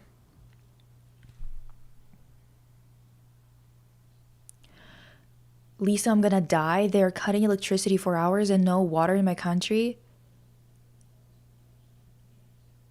Okay, do you mean it as a. Are you exaggerating that you're gonna die? Or are you being for real? Because now I'm scared. Okay, Apostolic Christians are Armenian Christians. Ah, okay. See, whenever it's something that's more likely to be culturally present in the west of Russia, I usually don't know what the fuck that's about. Like I can tell you about that Sans. I can tell you about this unique combination, like an offshoot of Buddhist stuff that's not even that Buddhist anymore, that Buddhist people practice. I can't tell you anything about the Western religions. Western Russia territory, not the West. You know what I mean? Uh, their floppization, and it just came out. Yeah, some of the girls are queer, but you can tell that their performances are for a certain audience and it feels like girls. Okay, listen. Oh yeah, and congrats, yes. Fairy fruit is really funny for a name. I just listen, this is like this is kind of at some point I'm gonna have to make maybe like a video essay that explains why some shit reads as fetishy and other shit doesn't. Because bound is not fetishy, which is really, really hard to achieve when you're making a movie that has mafia shit in it, very sexy women, sex scenes, explicit scenes. They're really hot, but they're still not exploited. It's very rare. It's genuinely kind of almost impossible to achieve, especially, well, maybe it's not impossible to achieve, but it's impossible to find movies that have achieved that, okay? Usually it's exploitation, exploitative type of shit. Let me actually open it real quick. One sec.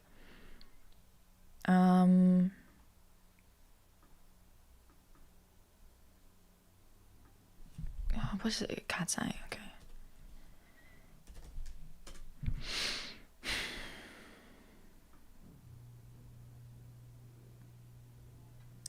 I believe it's like an MV teaser. This is, I can't remember if it was the first one that had it, or yeah, I think it's the first one that had the iconic shot recreated.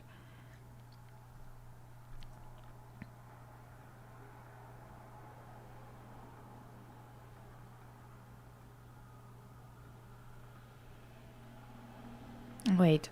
Oh. Okay. Where is my... Oh, here it is. Okay. So, this is what it is. Oh, wait. It's really quiet. I'm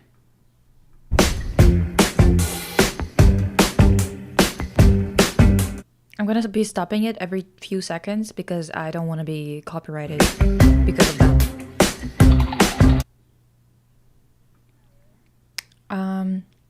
Oh my god, Katseye and Bound. I hate it so much. Because the thing is, I was like, like, why? Yeah, there's a similar thing in Kalmykia with Buddhism. The temple there is stunning, though. Yeah, the temples are cool. As long as they don't, like, because the thing is, again, shamane, they do exploit people sometimes too, right? This is why it wasn't allowed for shamans to collect money in USSR. I wish we had the same fucking policy because it's just cults on top of cults. Like people just paying money, crazy money to churches. It's like it's bad. Fairy fruit fork found in kitchen. Should I watch Bound? Yes. Oh my god, yeah. It's amazing. It's like it's really it ends well. It's hot. It is a little violent, but like it's okay. It's not too bad. And the leads are gorgeous. They have great style, great hair. It's iconic. Oh, fuck. I just realized that it's like cut off a little bit. Sorry, guys. Sorry.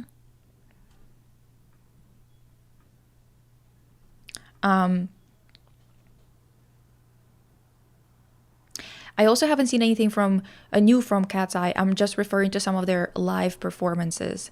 Yeah, like this is my kind of read because the thing is, I said in on Discord when I saw this, I was like, I fucking hate that they are like leave my Corky alone, and they were like, someone in a chat were like. Responding to me saying, well, just because they are dating men doesn't mean that they're not queer anymore, whatever. And I responded with, well, it doesn't matter who they're dating. It's not about the fact that like who they're dating. It's about the fact that their visuals, their approach to this, it is made with a male's tastes in mind.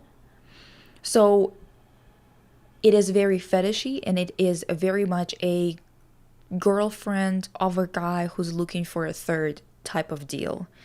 Let's make out in front of my boyfriend for him to get hard, which is disgusting. I just, like, literally makes me want to puke and jump off a cliff. Actually, no, throw them off a cliff. Anyway. NCT 1 to 7's coordinates are in Seoul. Katseye's coordinates are located in Tel Aviv. Do it. Dude, I have a friend who said she couldn't finish Bound because it's too male gazy. We do have polar opposite tastes, opinions, and interests usually, but like not to this degree I thought. It's literally not male gazy though. It is hot. It is sexual, sure. Like it's definitely an erotic type film. Like I'm not going to fucking lie to you, diva. It is what it is.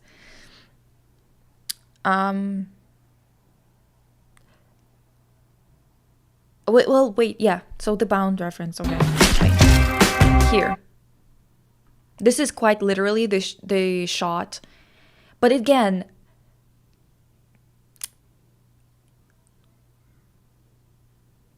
she's oiled up for some fucking reason.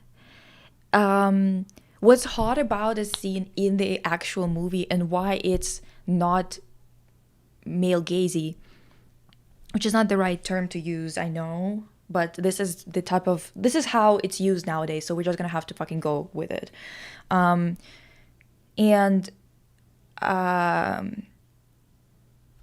Corky's just working. And what's hot about it is that, like, Violet put her earring in the fucking pipes, whatever, the sink, on purpose, just so she can ask Corky for help. But it's like an unsaid thing between them.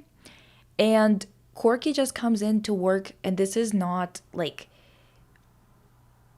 she's dirty from work, but she's not oiled up, and her hair is not done specifically like in this way. It's not like, it's just really weird because it also, Violet has a very like sexy outfit on, but it is like home loungewear outfit. And what's hot about it is that, like, I guess maybe the stockings kind of like adding something to it. I need to watch Bound 2. Yes, diva, you have to. Not letting Lisa get clocked and cocked for some slop like Katseye. Exactly. Please and thank you. So, yeah. It's like they took something that... the thing is, Bound is erotic. This is not to say that it's not an erotic film. But there's a line between eroticism and porn. The way that they're going about it here, this is like a porn setup. And also the second girl, the one that's in the red dress, the straightest one out of them all. Like, hot take, but you can still be queer and also contribute to fetishization, of course, but also they are at most bi, which still puts them in the category of people who are interested in men, which in a heteronormative patriarchal society, not to be like this, not to bring up the terms, but in a society like that, their desires and the male gaze do determine how a lot of things work. And it's something that everyone should de-center, men in general, and their desires, because it's absolutely fucking with society. But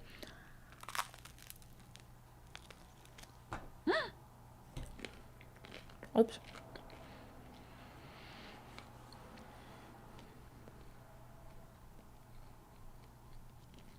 Yeah, he's a Zionist.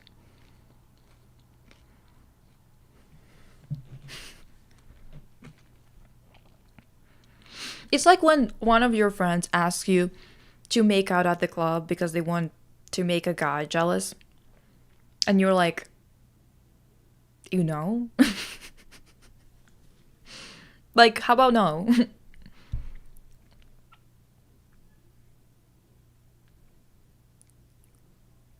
And people say, oh, some of the members are queer, but baby, I don't think the men in those boardrooms making the decisions care about that.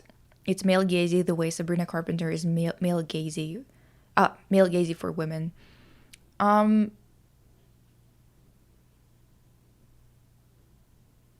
I mean, that's the thing. Like, it's just, I personally think that there's a very thin line. It's true, but it's something, even down to things like, let me see, like the fact that Laura is wearing a shirt that's not a wife pleaser. It's supposed to look like that. They're quite literally copying the framing of that scene, and it's like her wearing this cut of a top, this feminine cut with a low scoop neck. It already immediately signals to me that this is not for anyone who's queer. This is male gazy as shit. Does that make sense? Because the thing is, they didn't give an outfit with that scoop neck to the girl who's playing Violet, right? This is Corky character, which Corky would never fucking wear a top like that. Or at least wouldn't be usually wearing a top like that because it has a different preference for, outfit cuts and stuff like that. How many times did I say stuff like that right now? Holy shit. I made my girlfriend watch Bound for the first time. She couldn't believe she lived so long without ever hearing about it. I know. I think I watched it for the first time last year or this year, and I'm surprised that I haven't heard about it either because it's made by such famous directors. Do you know what I mean? This scene was Violet seducing Corky, very flirty and not for the benefit of men. Exactly. And also, there's a very explicit sex scene in it. And what also flips it again, which I'm not saying that this is a dynamic for everyone in real life, but what flips it in terms of not making it a scene that's specifically made for the male gaze is that the character who is more masculine in terms of the outfit, Corky, is not the one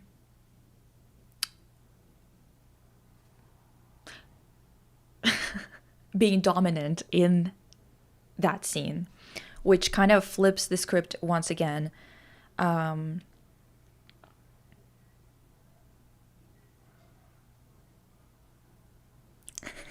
Lisa and her community single-handedly keeping the hype around Bound active even after 30 years. Well, what am I supposed to say? They've got ox blood colored nails. By they, I mean Violet. She's got absolutely sickening silk outfits.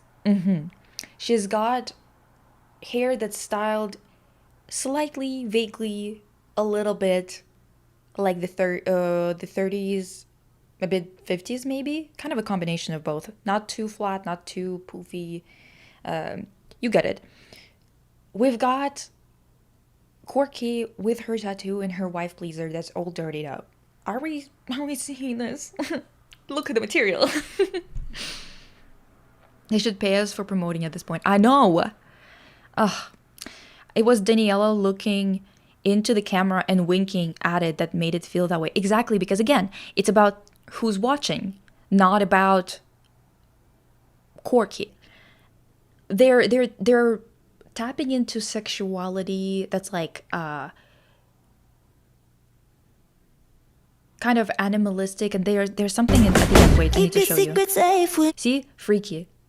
So they're tapping into the freaky thing, and immediately, as soon as they think something freaky and something more sexually adventurous, they're thinking about fetishization of same-sex relationships, which, if someone who is with like more gay aesthetic sensibilities making something that is a bit freaky, it does not feel the same way because it's not going to be appealing to specifically the straight demographic.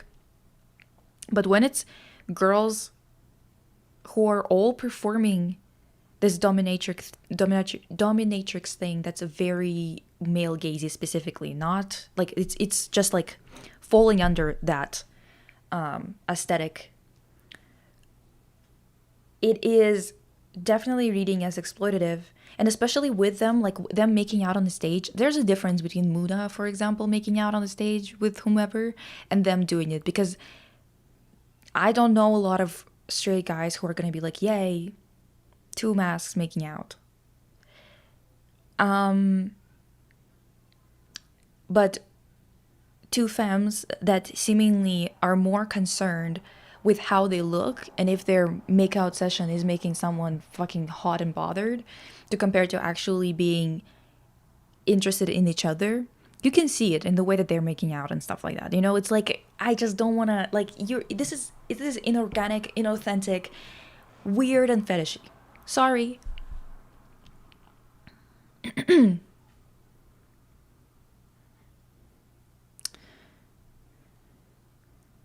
Also, isn't one of them pretty Christian too? I don't know.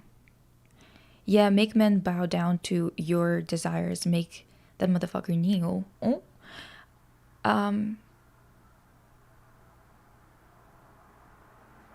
The tank as wife pleaser instead of the usual term. Well, yes. Yeah, like, yes, you're queer and valid, but also ask yourself why you want to make relationships between women something for male consumption. That's the thing, like, so you were bisexual, for example. There's nothing wrong with that. But if your bisexuality also involves you doing the things that homophobic straight girls do, which is making out for your boyfriend to be turned on or to make someone jealous, like a guy jealous or whatever, I don't know. Think again. I think a lot of people on TikTok are also changing that white tank top to wife pleaser instead of the other word, which I find, which is such a weird word. Yeah, exactly. Especially when it's a lesbian wearing it. That's a wife pleaser. Come on now.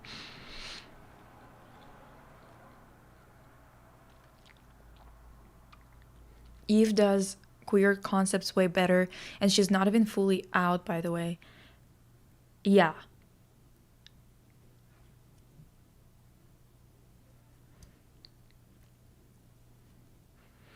I'm gonna watch Bound soon because I feel left out. I want to see hot and sexy lesbian too. Yeah, but that's the thing, like, they're also addressing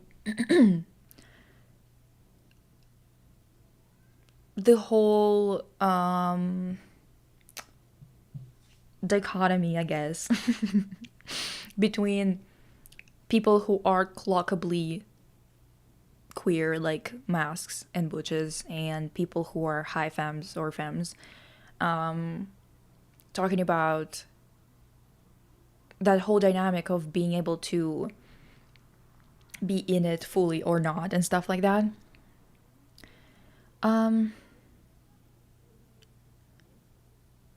The concept of this being the debut film of these directors and right before the movie everyone knows them for, The Matrix. Exactly. It's like it's the debut. But at the same time, I'm kind of happy that many people don't know about it because I don't want them to... I don't want the men to know. Sorry to say. I feel like a bad lesbian for never seeing this movie. Well, get it fixed. The Wachowskis ate here. Exactly. Oh my god. YouTube really does love to not send fucking notifications. It's crazy. It felt like a commercial to me. I can't explain. Exactly.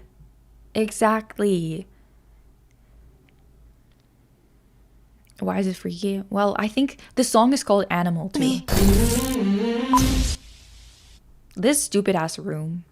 This fuck ass room somewhere in LA where they constantly film. Is it in LA? I don't know where it is, but it's in one of those places where they constantly film. Not just Katseye, just the entertainment industry in general. It pisses me off every time I see it. I'm like, God damn it, again. Whatever. Like,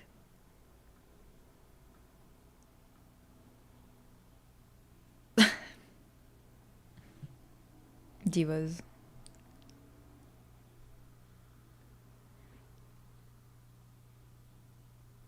It's also the makeup too. Right, whatever. Katseye only exists because Hype can't exploit their Korean girl groups this way without backlash from Korean women, let's be real. Americans love their pornified media. Yeah.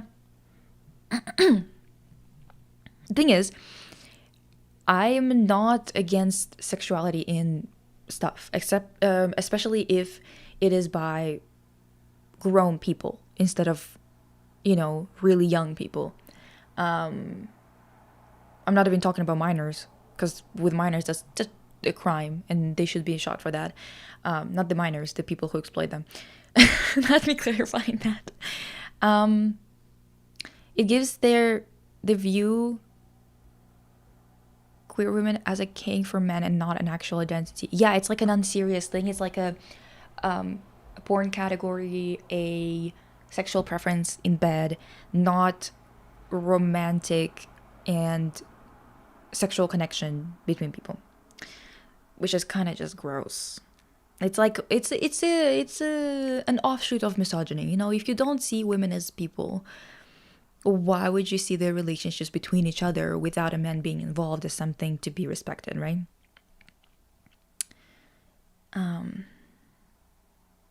These wigs. I know.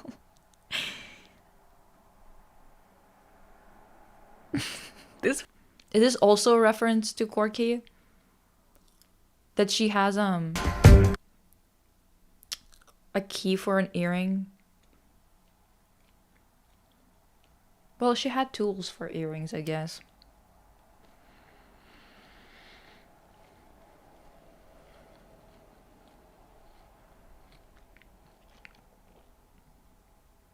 I have no one else to talk about this, but so I want to voice that I feel weird when people praise Ryujin of ITZY as the capable lesbian. Like, did we forget our roots? Also, why don't I like her? I have no idea. Corky? Key? Fuck. Diva, I don't feel negatively about Ryujin. But I think that the reason why they talk about her and support her is probably because she's really not. She's kind of going against the male gaze all the time, which does put her in a precarious position. She could have been a lot more popular. She could have been like as popular as Chaewon, to be honest. But she refuses to do those things. Anyway,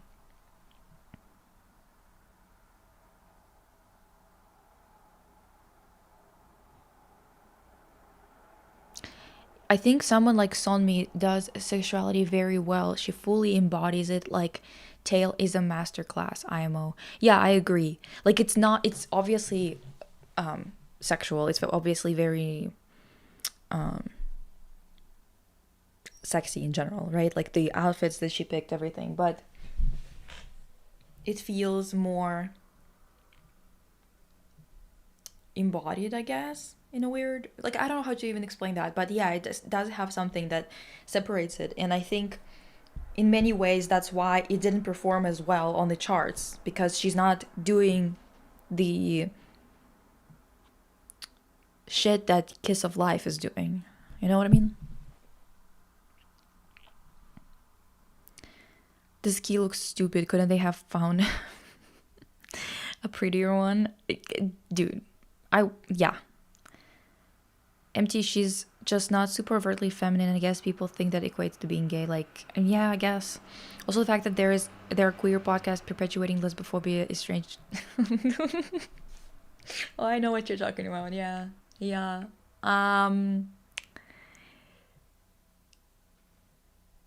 Yeah. There's like a whole ass podcast where they're like, you could be sleeping with men and be lesbian. Huh? Okay. Just saying anything at this point. All right. Um, 28 reasons, even if it's not a right outright sexual, but the undertones are there. It's very tasteful. Yeah, I agree. Um,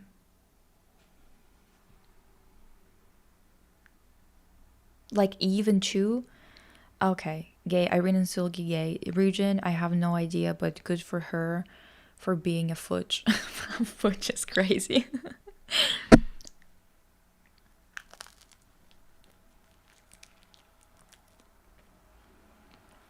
Quick collective, yeah.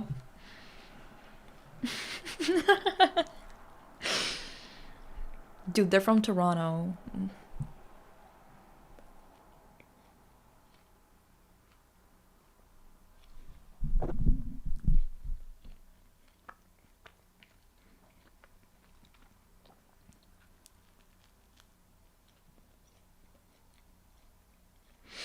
Yeah, the ovulating shit. I need everyone to pack this up. I need everyone to pack this shit up. Quickly. Quickly, expeditiously.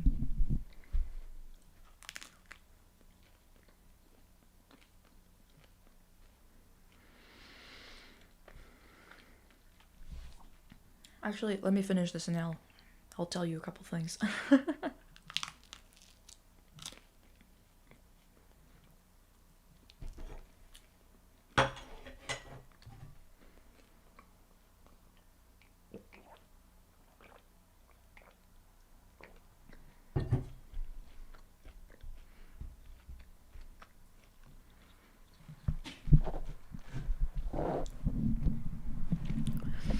um Maybe they do the same thing as me, like if I think a man is hot, I say it how it is. I'm gay, not blind. Um well, they actually said, like, one of them was like, "Oh, my boyfriend used to be a bull." A bull. Oh, fuck, I can't fucking pronounce it properly, but a bull. Which is, she said, the opposite of a unicorn. I did not know what the fuck a unicorn is either, because I don't know, I don't fuck with nonsense like that. But a bull is basically a guy who, like, would be like a, I guess, a third for a lesbian couple. And she was like, and he said they went dick crazy. Dick crazy. Dick crazy. Dick crazy. um Ladies, you might simply be just bi. I'm sorry to say. Um like, that sounds, it creeps me out as much as, like, when I was in high school, there was this guy and he was like talking about someone who was a lesbian, and he was like, he literally went, "Oh, I love when they're lesbian because it like it he like really likes to coerce them." He didn't say coerce. He said something like, it's like nice to be the exception, or it's nice to get them to break. And it's like, I don't know anything about this, especially back then. I didn't know anything about this.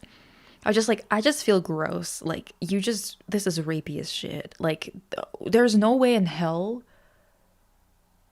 you could possibly see this as anything else but a threat to be saying these things to people.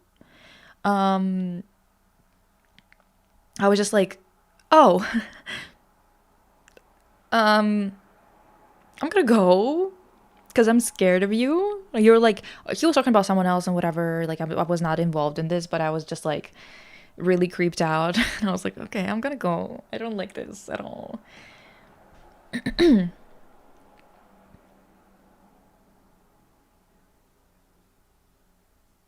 What the fuck is a bicycle? Well, the thing is, I think what they don't understand is that,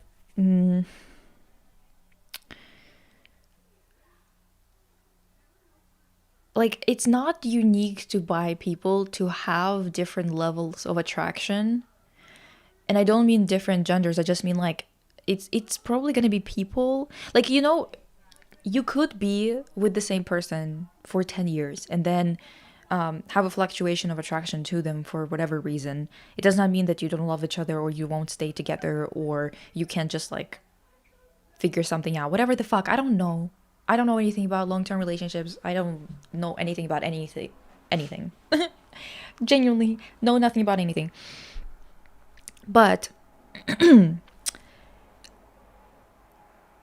you could find someone else attractive. It doesn't mean, like, not necessarily a whole ass gender. But then again, like, everyone has those fluctuations. Everyone has those like honeymoon phases. At least most people do.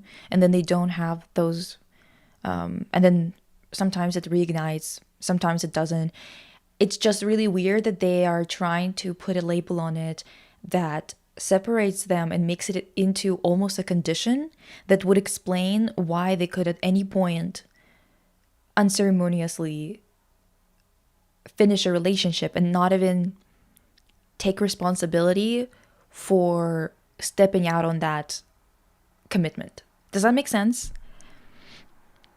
Enough internet for the day. Yeah. Bowl. It's not a bowl, Bowl. It's a bowl as in Bull. I think her name is Carbon, but I'm pretty sure she's a lesbian. She said so many times. Yes. And I think honestly, she feels a little bit pressured because she's usually sitting across from 3 other people. And it seems like the girl that she's making it with, the podcast, she honestly, I don't know. I think that, there are a lot of things that you have to be very, not careful with, because the thing is, making a mistake is okay. Not knowing something is okay. And also, I do want to say that a lot of people who think that they know everything and they attack people like these people, the podcast group, oftentimes they have an issue of overestimating their own understanding of things that they are participating in. For example, I think that there is a contradiction, and because we're so deep into Alive, I'm going to say it here. The reason why I usually don't talk about, again, I've said that before, but I usually don't talk about my philosophical and like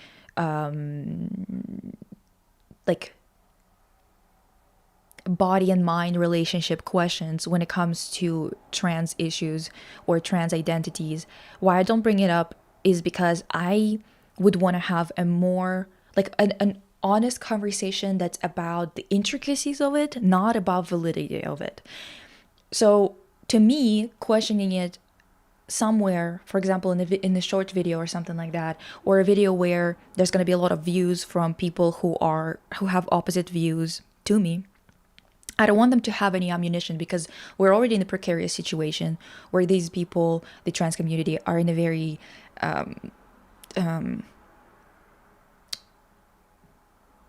marginalized place. Like, they genuinely are dealing with a lot of bullshit. So I don't want anybody having more ammunition just because I wanted to have a conversation with a certain community and I wanted to know more details, right? Now, there is one thing that, for example, I think a lot of people need to think about. Like, for example, oftentimes there's a lot of people who are mad about women saying that, cis women saying that trans women had a have been socialized as men when they were kids before they transitioned and stuff like that. People get mad about it because someone was saying that, well, we all have different childhoods, even if we're like the same gender, whatever, which is true. But at the same time, what do you think misogyny is, and why do you think it's important to transition if not to have your expression, like how you feel on the inside, be expressed on the outside, so you are socialized in accordance with how you feel? This is where it becomes like, I think that you're just saying anything at this point. Like, you're just going way too abstract with it, where some people, I have seen red femmes, people who are like really, like maybe even TERFs, right? Using this type of thing of like, you didn't even have a childhood like a girl, whatever. I don't even think that in this conversation, what does seem like a contradiction to me is that not acknowledging that you were socialized that way before you transitioned is kind of strange, because like, isn't that why you think it's important to transition as soon as you know that you need to or you want to? And second of all, what do you think misogyny is? If girls don't have a disadvantage in terms of how they're raised and how they are exploited and abused since they're born. Like, what is misogyny as a thing that we're battling as part of this overall patriarchal system, if it's not the fact that so many of us from different cultures, from different religions, from different areas of the world have experienced abuse based on gender? Like, what do you think misogyny is if it's not the fact that we were socialized to be cleaning up the house after adult men at the age of 3 in so many different countries? And yes, within those same countries, some people were less abused or even empowered by their families. But we all have this one thing in common, because this society itself is patriarchal. Some countries fight against it more, some cultures fight against it more. But this is a thing that we're talking about. If it doesn't exist, if this difference in socialization doesn't exist, then misogyny wouldn't be a thing, which would be fantastic. But that's not the reality that we're living in. So I don't understand why it is a problem to acknowledge it. If you were, and also it's really strange to find it really bad to acknowledge it as like, isn't that why you wanted to transition? Isn't it at least part of it? I feel like it's just really strange to go about it this way. The dick crazy concept was so insane. Like, they sound like they run conversion therapy. Exactly. I was like, what are we talking about? And one of them was like, once a year because of ovulation. Ovulation happens every month. If it would have been because of ovulation, it would have been every single month. Second of all, I personally don't have desire fluctuation at all. Or even if I do, it's like the opposite. So I don't understand what the hell they're talking about. This is some bullshit that is so gender essentialist and bioessentialist, actually, not gender essentialist, bioessentialist, that it like makes me just twitch, because I really dislike the whole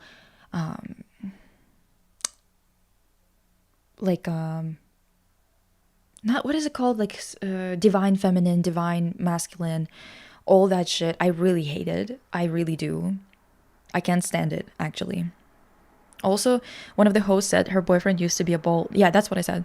And sleep with lesbians. I think they generally think that shit's okay.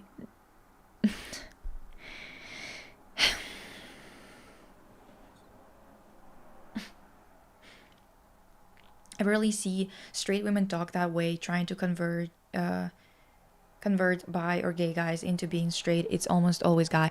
It's the same thing as like, there can be gay guys that lived their whole lives, like had a family, had a wife, and then came out at like 40 years old or 50 years old, whatever, and everyone just goes, oh, he's been gay the entire time. They don't give that to women. They don't allow for that. It's like you're not allowed to live your life outside of men, outside of being dick crazy at least once a year. Like, it's like unfathomable to them, and I'm like, how is that unfathomable to you? I just don't understand. Like, what are you talking about? Labels suck, but we don't live in a vacuum, so constant pressure on lesbians to pick a dick is inherently low-key something. You forgot to finish it. Also, them saying trans women are socialized. Oh, see, this is the thing. When they're kids or something like that was fucking crazy too. It's that... Okay, let me actually find what you said afterwards. Let me finish some of the comments. But how a lesbian could you just sit there and allow people to talk about converting lesbians with a smile on your face? Yeah, I don't know. I don't know if they said converting, but they kind of said that it's just like a thing that happens, basically denying the existence of full or just lesbianism, basically. Divas for me, even femme mass classification is kind of new and a bit unnecessary, but this is insane. No, I know. It's the thing is, Westerners oftentimes go so far into not even acceptance, but tolerance, that they tolerate things that are harmful. Like, for example, tolerating Nazis. They're like, well, they have the right. And it's like, no, they don't. No, they don't. You know what I mean?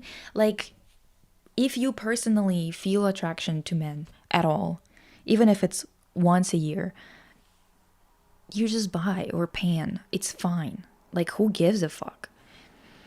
I remember that running guy. I wonder if he listens right now.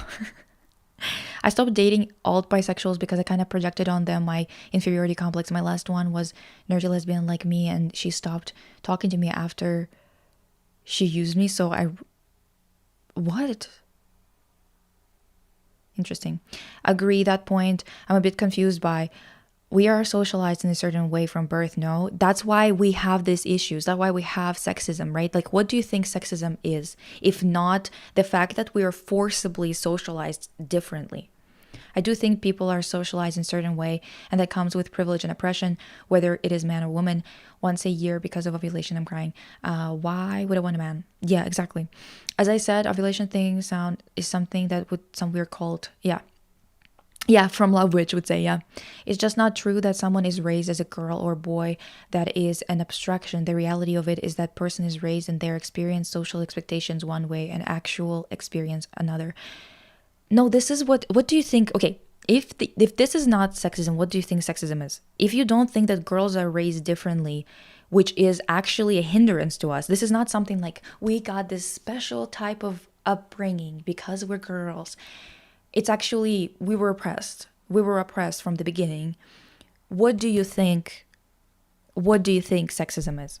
What do you think misogyny is, if not forcible or like forced socialization and treatment of us as inferior in things or as inherently nurturing? It is, the thing is, you can't criticize bioessentialism, which is socialization based on physical traits and believing that something is inherently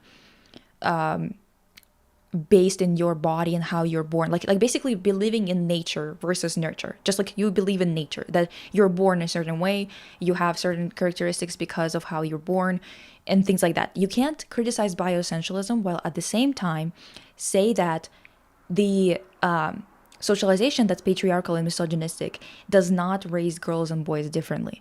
This is something that we need to change. We can't just say that it doesn't exist and call it a day, because this is something that's very harmful to girls.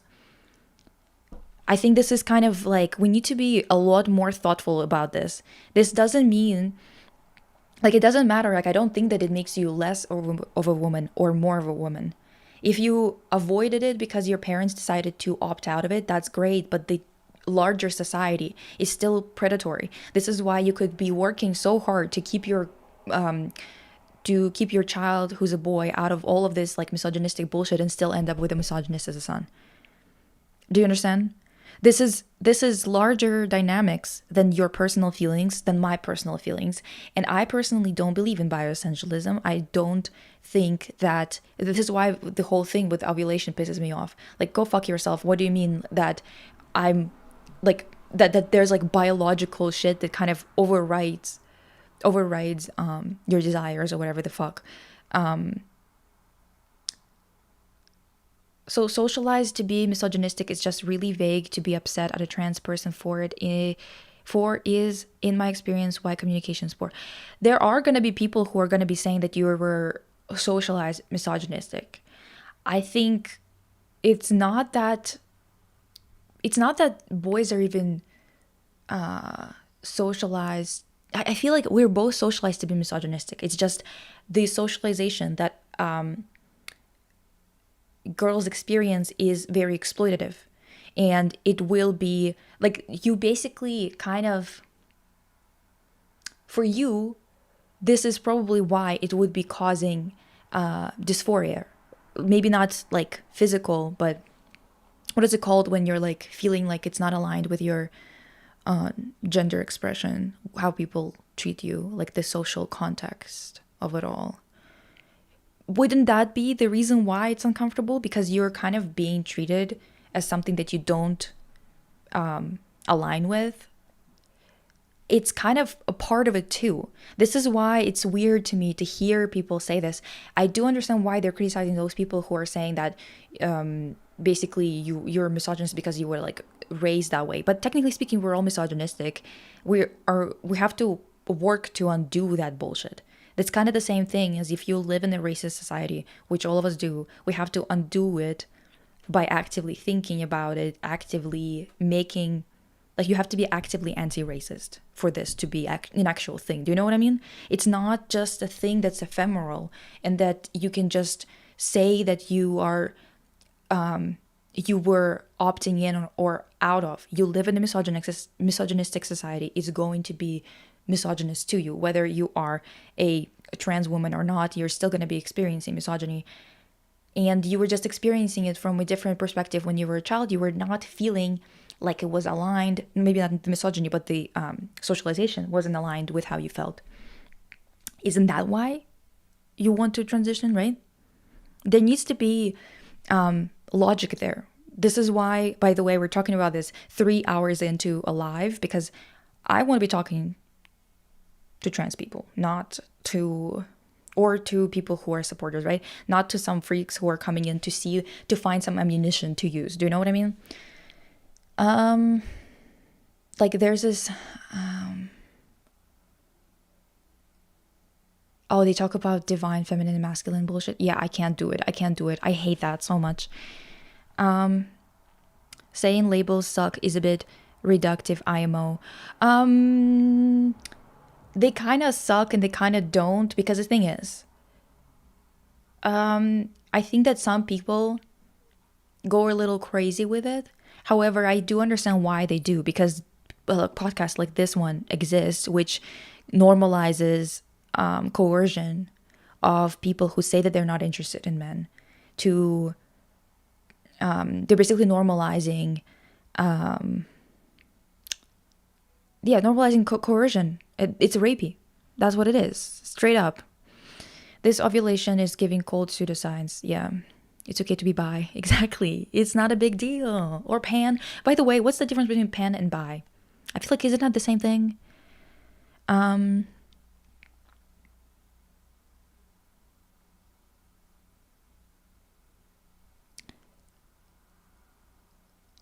This ovulation horny thing is a hallucination. These people are under spells. Literally.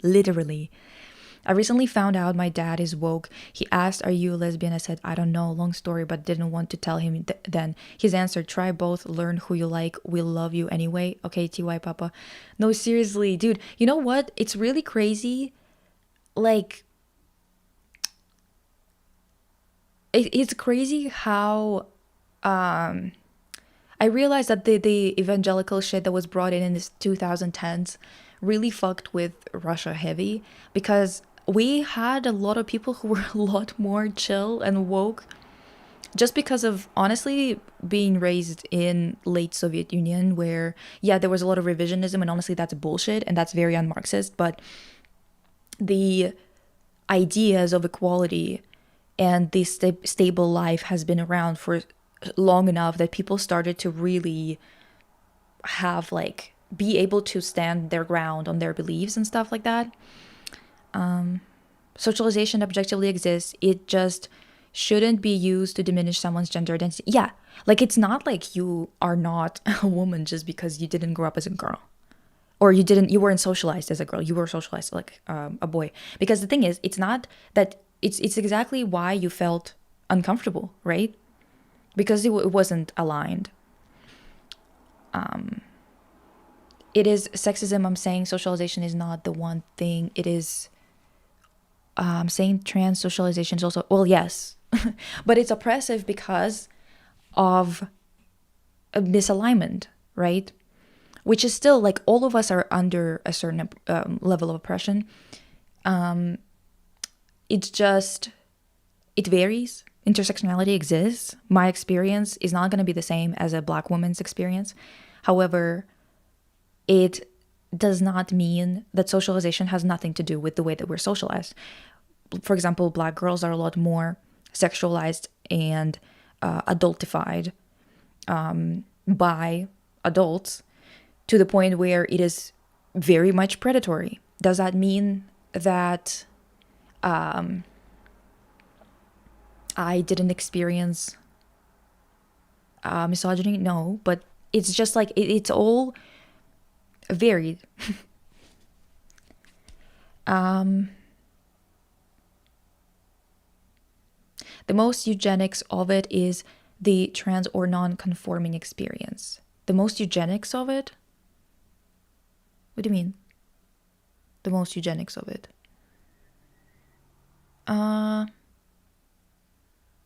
It does. It's very abstract to say trans women are male-centered. It does. It's very abstract to say trans women are male-centered. Did they say that?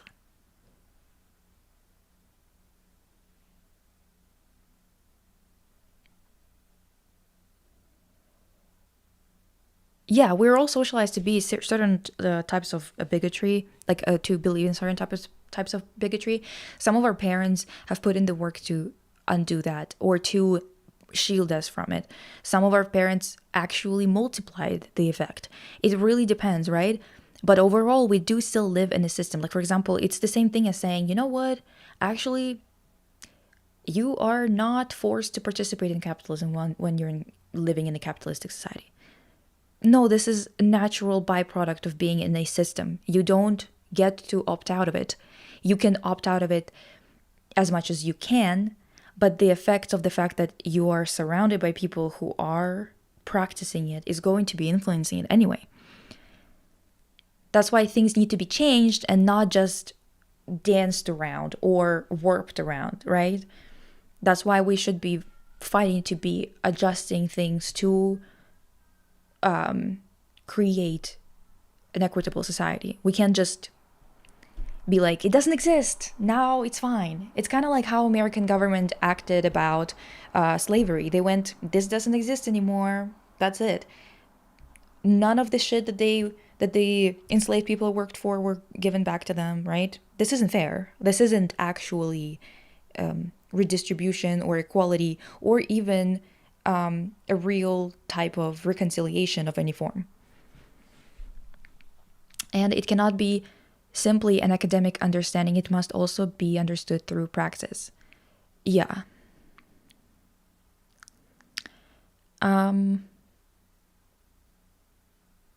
Think I know, right? Like can we start funding women's health so women don't have to learn their anatomy from the Omegaverse? Dude, seriously.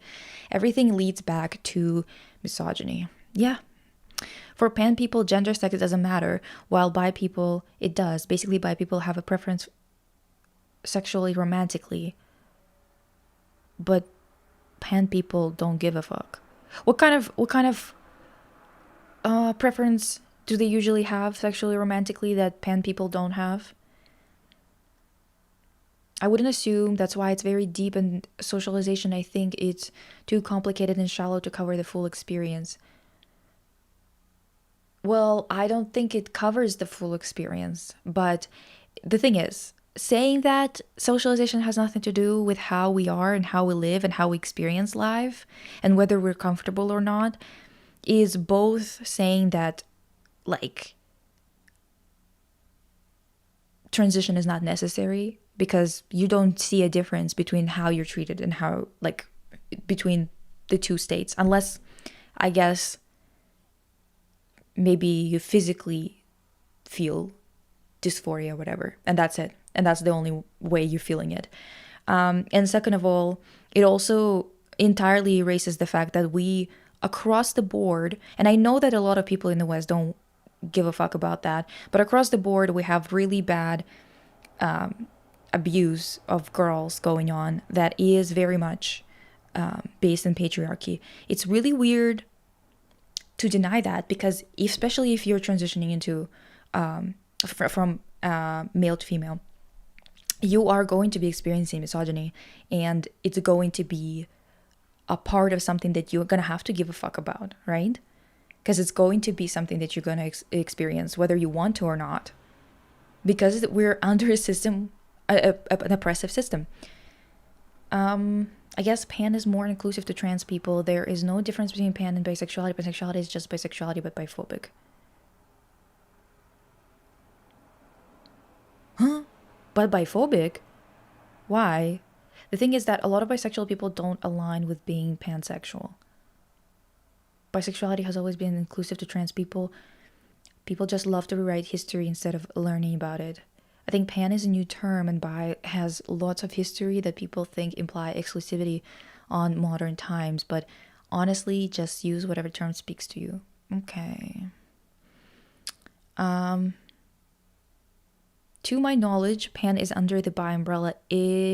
Is more of a specific term. Like there's little to no preference in being pan.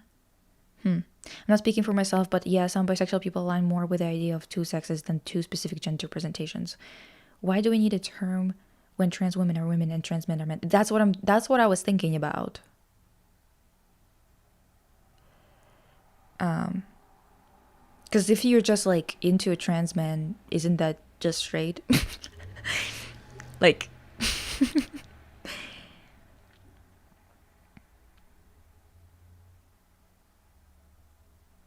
TBH, from what I've seen from pan people, they say gender doesn't really factor into their attraction to someone. When bigotry becomes normalized, it isn't enough to not be a bigot. You have to unlearn the bigotry. Yeah, you can't just say that it doesn't exist. You know what I mean? Like, you can say that it's not making you like you basically can push back on it in terms of people implying that it is somehow making your gender expression invalid, right? That's pretty normal, I would say, to feel that way, to say it, and actually you would be correct. But to say that we don't have this issue in society, it's just like, okay, so girls get mutilated daily, their genitals get mutilated daily, just for no reason, not misogyny, it's not gender based. Like, do you understand what it sounds like? Like, that's just ridiculous.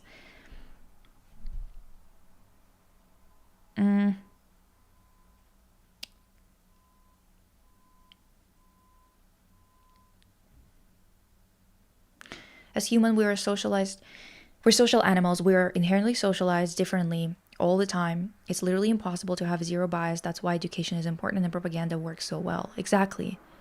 You just have to be, and the thing is, it isn't that simple. You're not just going to be like, oh, it's misogyny. Usually it's an intersection of things. That's where the difficulty lies.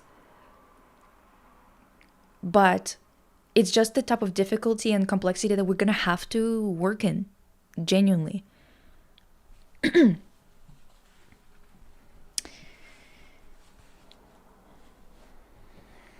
It's been so long. I'm traveling at the moment, and thanks to time zones, I wasn't able to catch any of your streams. Oh my god, hi. Hi, silly. I think those people who are saying that they aren't attracted to trans people, they just haven't met someone who they were attracted to who are trans. And that's fine. It's just they're making an assumption, you know, which isn't fine. Or not even fine, but it's just kind of a little stupid. It's just like it's kind of like thinking that you don't like, I don't know, blonde men. You might not have a preference for them specifically or something like that. But if you meet someone who you like and they happen to be blonde, you're just gonna like them. Like, I don't know what to tell you. That's how real attraction works, you know? You just develop it for people randomly. I can make a whole presentation about bisexuality and the way people misunderstand it. You should, honestly. We can cover it on Therapy Speak. Bi is attracted to your own gender and one that is different from your own, but with a preference, and pan is without any preferences and is under the bi umbrella. Okay. That's a bit nitpicky. I feel like one term would have sufficed, but okay.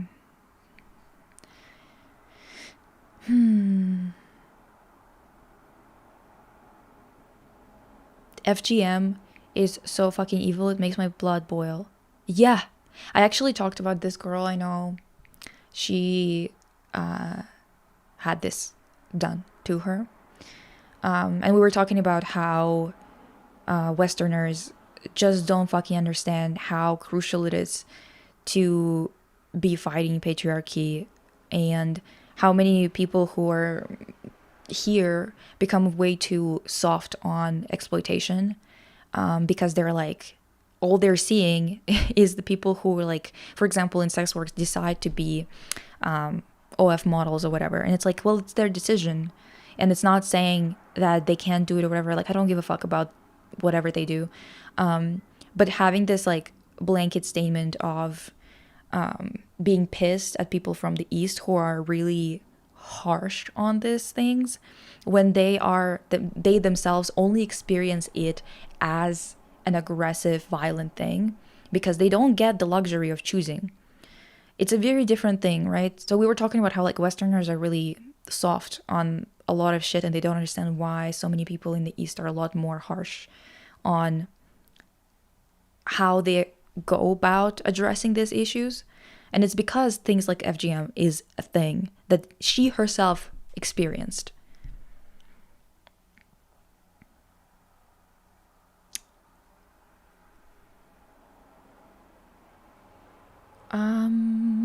Speaking of blonde men, sheep detectives, anyone? Sheep detectives? Who are sheep detectives?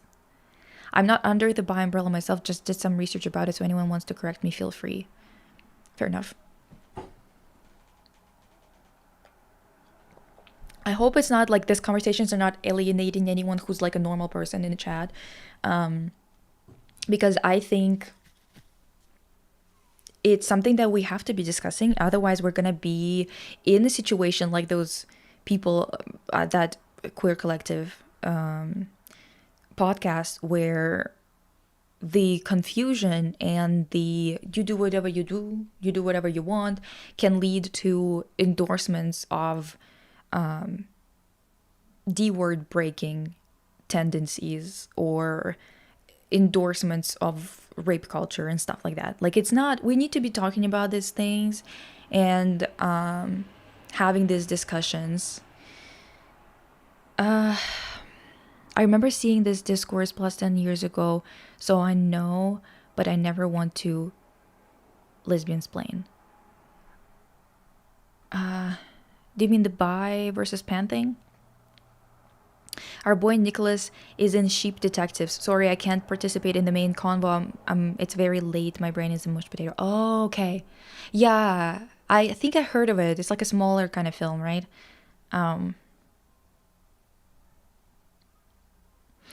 Too many people believe everything is only a problem of mentality when it's a way deeper than that. They really believe you just have to be kind to everyone and suddenly the world is sunshine and rainbows. Yeah, that's the thing. I feel like a lot of people... The thing is, it's very, very, very, very difficult to get to a point. And it only comes with age, to be honest. And I'm sure that I will be more capable in the future of having discussions that are more useful, could be in praxis and stuff like that. Could be praxis. But it takes a lot of participating in life. Well, by normal, I just mean like not bigoted. You know what I mean? That's my definition of normal, is like you're not a hateful person who hates people for arbitrary reasons or nonsense reasons. You know what I mean? So FGM, it's not reversible, dude. It's so fucked.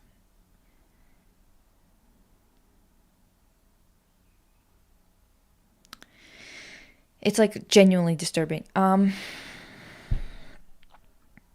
Just making sure that you could reproduce but you can't have pleasure is such a specific, heinous way of discrimination. So being coy about these topics allow people like the queer collective to thrive. Exactly. And also the thing is, I am not here to say that I am a perfect angel. I have said this multiple times before. I feel like a lot of people come in and they're like, it's the same thing as people who like attacked me a couple of times on Twitter or whatever. They're like, what are you think you're like an activist? You're like this, like perfect, whatever. And it's like, don't pretend to care, you know? And it's like, Diva, first of all, I'm yapping. Okay, this isn't like activism is, I at least see activism as actual action in real life, not just yapping online. Okay, second of all, I have said multiple times, there's no saint in my name anywhere. I am not the type of person who's gonna be just taking someone's negative comments just because they are, just because I'm online or something, you know? I am gonna snap. And I might gonna be, actually, no, not even might gonna be, I'm gonna be rude. It's just like, I'm not an angel, I'm not a saint. This is just how I am, okay? There is a reason as to why I always say to bully back. Because that's how I live. I don't take shit. And it does not mean that, I just don't think, first of all, I don't think people are angels in general, but I also don't think that saying things that you know are going to be received well, whether than things that you actually believe in, is a good thing. Because things that I think about and things that I believe, I can explain to you why I believe so. If my line of thinking is actually flawed, someone who has gone down this route of thinking about it would be able to explain to me where I went wrong in terms of determining how I feel about one thing or another. But most people are not capable of that, so I'm not going to be taking just like random screaming at me, as actually useful information, if that makes sense. Normal, whoa, queer people are not normal, Lisa Farrell, July 2026. Lisa, the 3 months that I didn't have access to the internet because of the war, I really missed your podcast. I hope you upload more with Bysistent and watch silly movies and stuff. I wish I could do more silly stuff, but most people that I have like really good comedy chemistry are not really online. But I am editing a new podcast episode about magical girl shows history. It's going to out. It's going to be out. Mayhaps tomorrow? I don't know. Oh, sorry. I used to identify as pan because I didn't care about gender. Girl, you love girls' DDs. Yeah, head comp is a bitch, isn't it? Did you hear about the drama on TikTok, Instagram with the creator saying that you were not queer if you have genital preference? I would like to know your opinion since I'm still confused about it. I haven't heard that. I do feel confused about that, to be honest.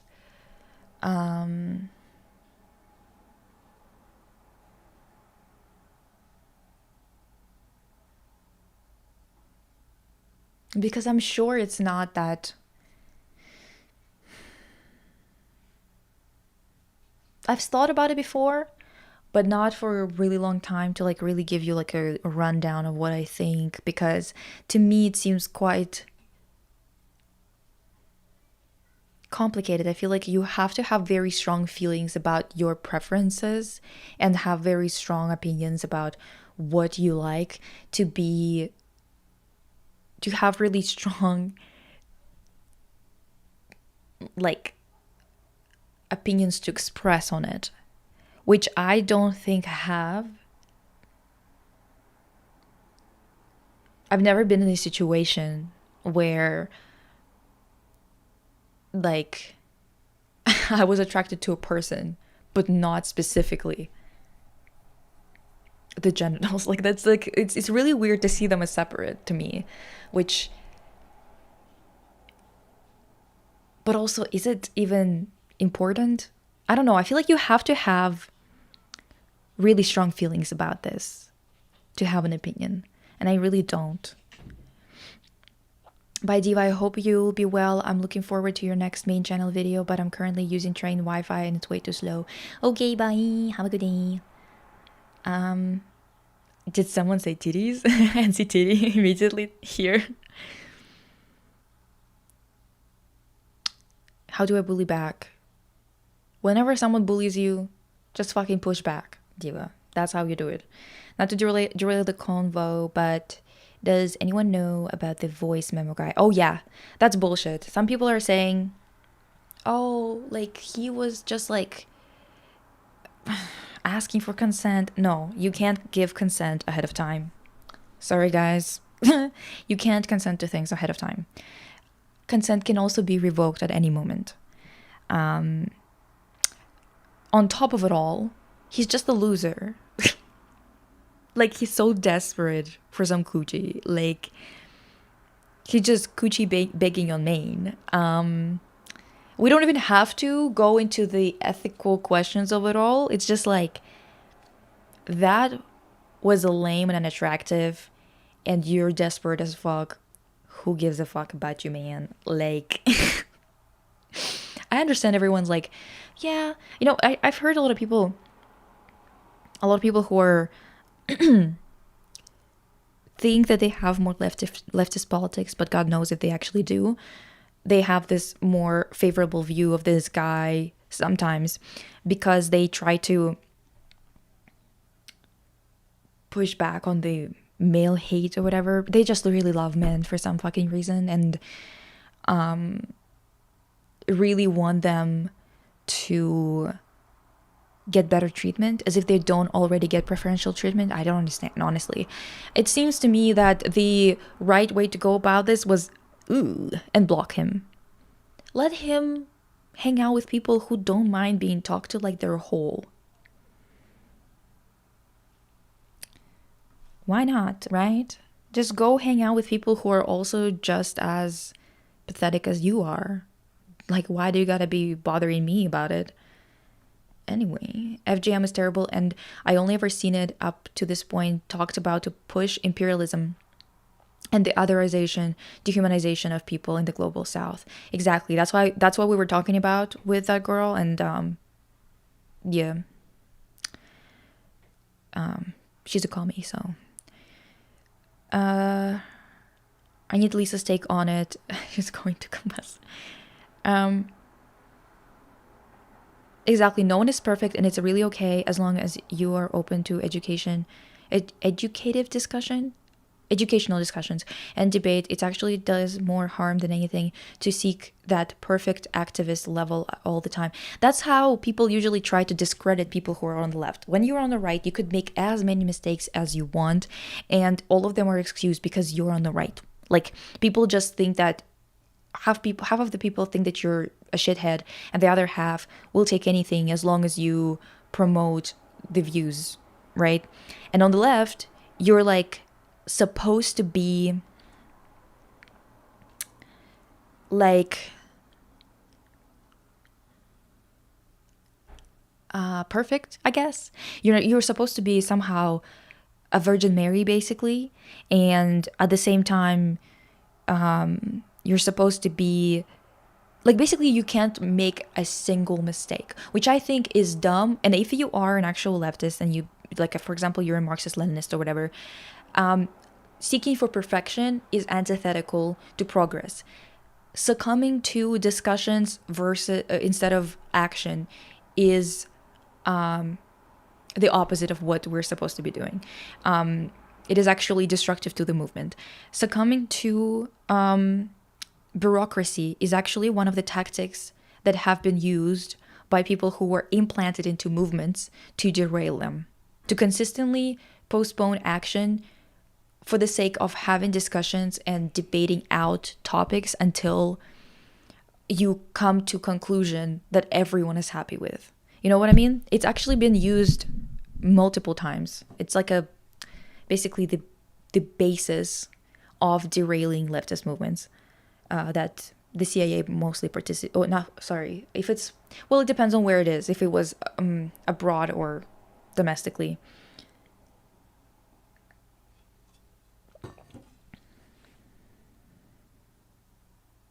Somebody linked the full voice memo. That's the only way to get the true sense of that man's audacity. Yeah, it's basically, he said, was it the second date? Maybe the third, max. And he was like, yeah, I'm gonna be transparent with you. I'm not gonna come over if we're not gonna fuck. That's what I want. Yeah. Them blaming the women because she invited him over to her home is like such predatory mindsets. Yeah. Coochie thirsty in the Thursday afternoon. Exactly. That motherfucker was so weird, so evident he was being manipulative. As a lesbian, I don't like, I won't be forced to accept D's, and I don't like straps, my preference. Yeah, I agree with it. I don't think it was manipulative, but why was it so long? If he wanted to see if she would consider, just ask straight up and call it a day. Yeah, I mean, I don't give a fuck. I think he's just kind of a loser. So to me, that's a kind of a, what's the point of even discussing whether he was ethically right or wrong? It's just kind of like, ooh, you gave me the ick. Like, can you be any more pathetic? Can you be any more needy? I don't even know you like that. First day, by the way. Oh, holy shit. It was a first day. Even better. At this point, it's like, okay, so I just find a wet hole. Why are you bothering people if you are not acting like one? Like, get a grip. It's really lame. It's just so lame. Why am I supposed to be talking to someone who's that?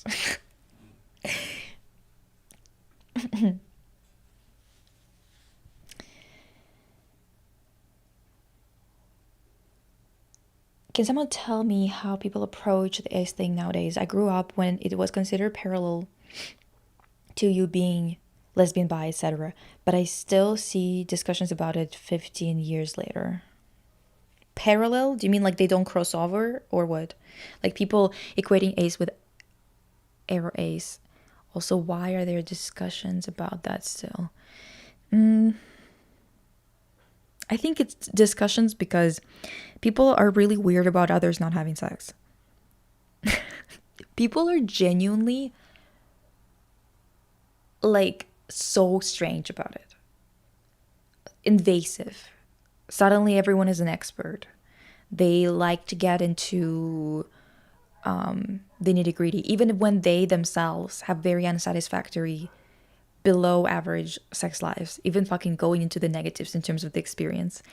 They still will come to people who don't have attraction or don't have much of a libido, for example, and be freaks about it. Be like, but do this and do that and do this. And the person could even tell them, I'm just not interested. I just don't want, I don't have the drive to do it. Why would I do something I have no interest in?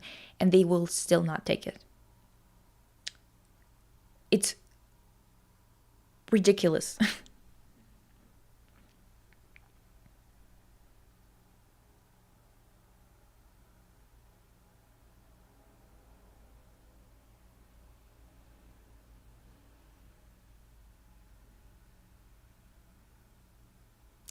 People on TikTok were acting like it's puritanical to call a man creepy. I will call him creepy, I will call him a loser, and I will call him pathetic. Because why not? He doesn't think that there's any decorum that needs to be involved here. He doesn't think that being socialized and sociable and even, dare I say, charismatic is a requirement to socializing with people. However, I'm supposed to have some kind of decorum. Actually, I wouldn't even respond to him, to be honest. I would just block him because, like, ew, why are you acting like your whole life is just like you're living like an amoeba? You need to get it together. You need to have more complexity to you if you're gonna be bothering people with your presence. And I don't care if it sounds mean. Like, what am I? Like, what is that? What does that have to do with me?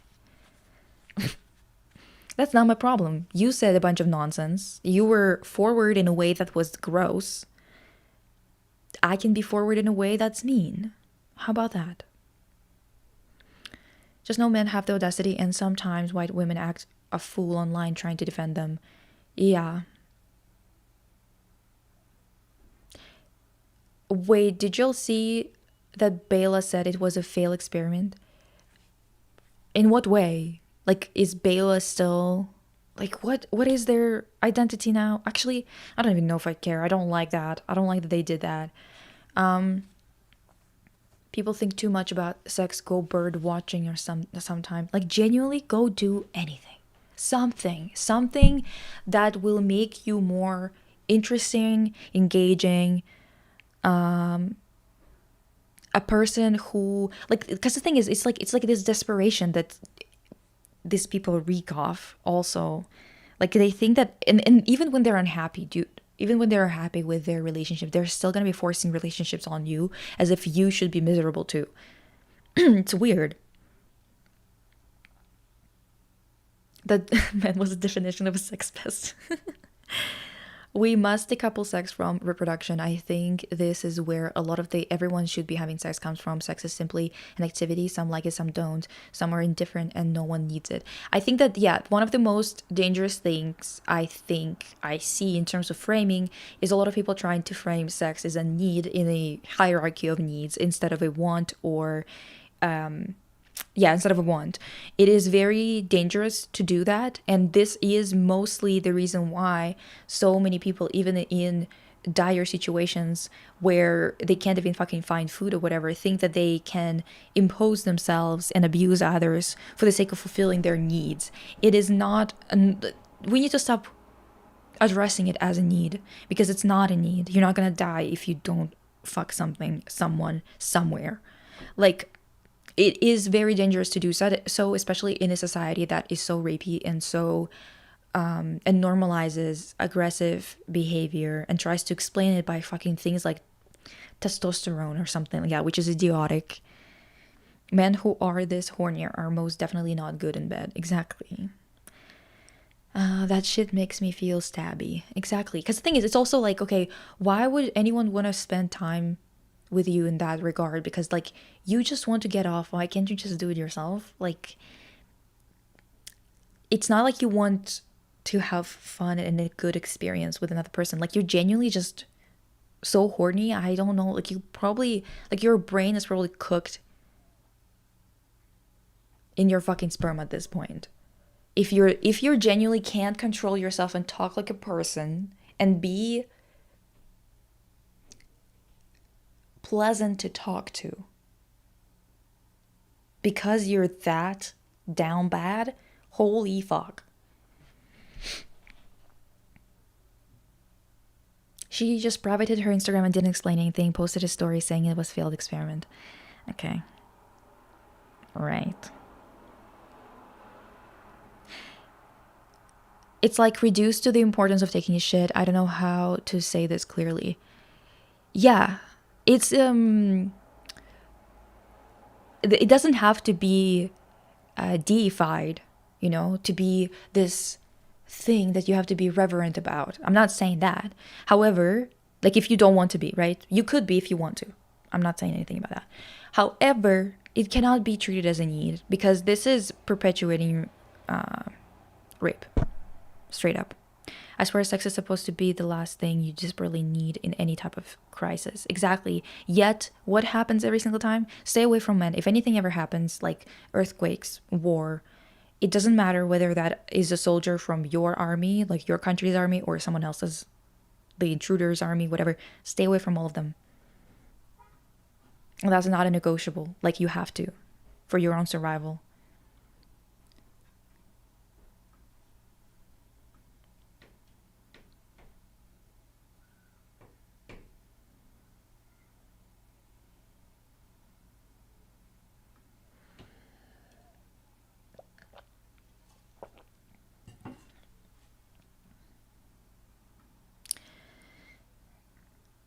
This is one of the things that's like the most disturbing. If you ever know anybody who's like worked in crisis response teams, especially in war zones, they will tell you that even when it's just an earthquake and there's no like shortage of food, there's no issues like that. Even like Hurricane Katrina,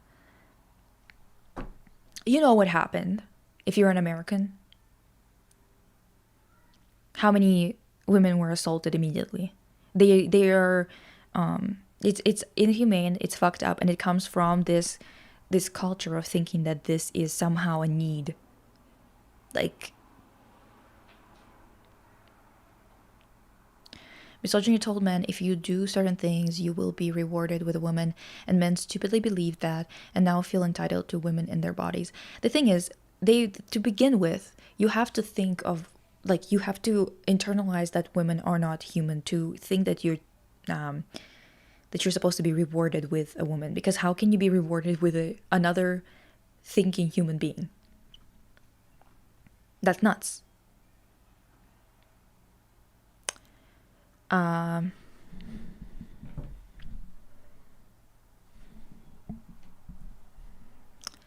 Anyway, These discussions get real heavy. Well, it's not really that heavy, I don't think, but it isn't hee hee ha ha type of deal. Yesterday was really funny on Yap Yap, actually. If you are in a bad mood, I feel like that might raise your mood. Um, I always think about making like an out of context video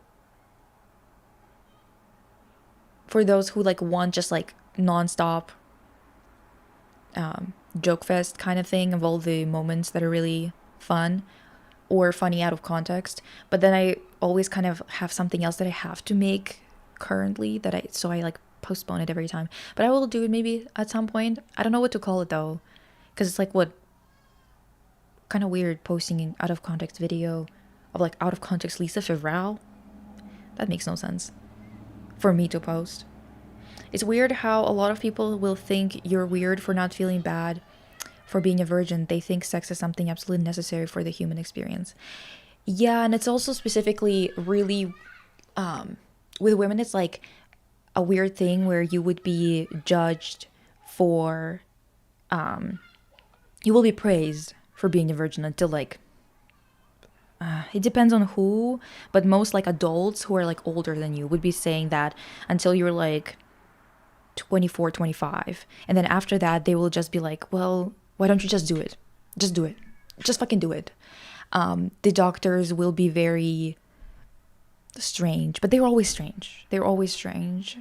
I had a really weird experience recently where I was like telling the doctor, I told him 4 times that I had cancer before, and he kept on talking about how I need to do a pap smear. And I'm like, I'm telling you, I do cancer screenings still because I'm still with my oncologist checking up. And he kept on talking about fucking pap smear. And I'm like, dude, I need you to fix my stomach issue. I can't eat properly without pain. Something is wrong. And he just kept on talking about that. And I was like, holy fuck. And then I say for the 5th time, I'm like, I've just done a cancer screening of the whole body. I don't need to do it in any other way right now. And he was like, what? How did you even get that screening? I'm like, because I'm still being checked up on because I had cancer less than 5 years ago. And he was like, you had cancer? And I was like, oh my God. I told him. Uh-huh.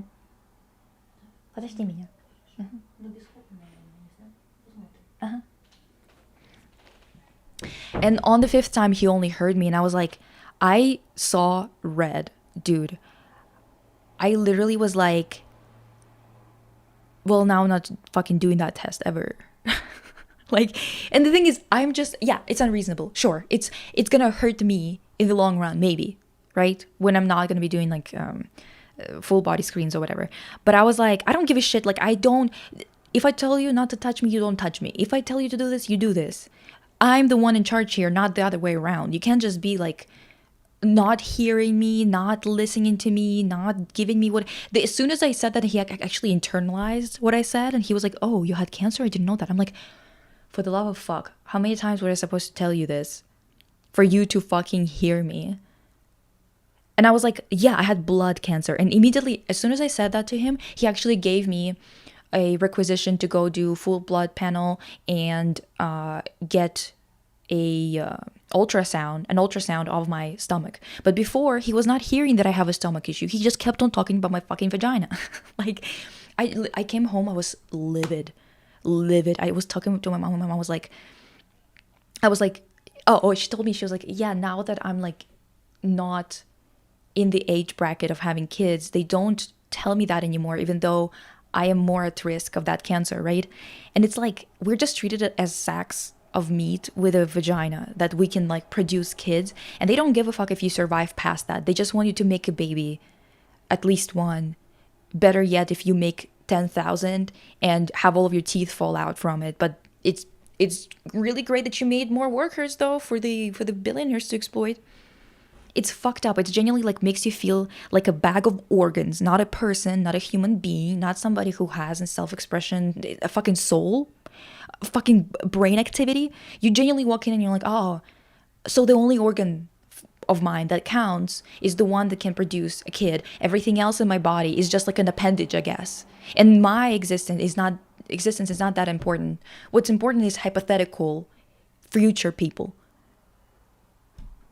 Like they want me to like genuinely come in and shoot them or something. Like at this point, I'm joking. Just in case some freak is watching and is like, oh my god, did she mean it? In Algeria, during the colonial era, women had to paint their faces with their own shit to prevent them from being raped by French soldiers. Damn. Honestly, my last experience with a man killed my libido for months. It baffles me how they don't have any basic etiquette, empathy, consideration for the other. Yeah, it's like if it's casual, they think that they can treat you like dirt, which is like, why? And again, I don't really hang around them. I'm talking from experience of my friends and stuff like that, because I know everything. Everyone always tells me everything to like the last detail. I just can't comprehend how people enjoy sex with someone who doesn't want to share that with them. I've met asexual people before who said they're willing to have sex with me because I want it, and even that makes me uncomfortable. It's so strange. Exactly, because why would I want to impose something on you if I feel even if I don't feel positively about you as a person, I wouldn't want to assault you. Like, what is not clear about, like, I just don't understand how it could be in any shape or form hot or desirable to be sleeping with somebody who doesn't want to sleep with you, or even if it's just right now, not in general, but just like right now they're not in the mood or whatever. Like, how could it possibly be enjoyable? Anyway, I would love an out of context video. You and your guest are so funny. The thought the thought of not having sex the next 5 years or so feels so okay, and I'm not asexual at all. Yeah, same. I'm very like, I only have attraction for like certain people. I don't just walk around needing to just sleep with somebody. It's like I only have attraction when I actually have attraction to like a specific person. I was like telling somebody a while ago that I liked someone, and they were like, "Oh, you should go on the like dating apps and like find people like this," and it like pissed me off because I was like, "No, what do you not understand? I want this person specifically. That's it. Like, that's that person, okay? I don't want to be on dating apps. I don't want to be just going on dates. I don't want to be spending my time with random people I don't know. Like, want this person specifically." Now, I understand that not everyone is like that, and that's okay. I'm not saying that you should be like that. My friend recently was on a date with a guy she liked, but then he literally said, I have to have sex with a girl on a first date because this is how I show I care and how I demonstrate love. Not the mofos who say that their love language is physical touch. Holy fuck. Every man says the same thing. It goes back to the lessons learned from biology. Men are told they are the authority, and authority does not have to consider the feelings of those they view as beneath them. That's why you have to be mean, divas. When I was really young, my first experiences of like guys either hitting on you or doing something or whatever, or having crushes on you, and you having to, like, I realized early on in my life I have to be mean, because otherwise they don't get it. You have to be extremely mean and not give them even an inch. You can't be even polite with those people because they go so overboard. At least that's what it was in my experience. You can't even smile at them once. They will take it as an endorsement of continuation of unwanted attention. Out of context, but I absolutely love this haircut on you, diva. Thank you. What the heck? It's a little messy today because, well, when we started, my hair was wet, so.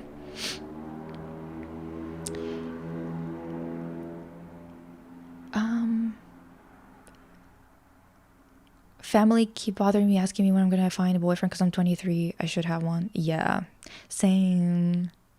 My grandma asked me, well, she was like, well, maybe guys are not for you. Like, were you thinking maybe girls? And I was like, my 87-year-old Siberian grandma asking me that. It's crazy.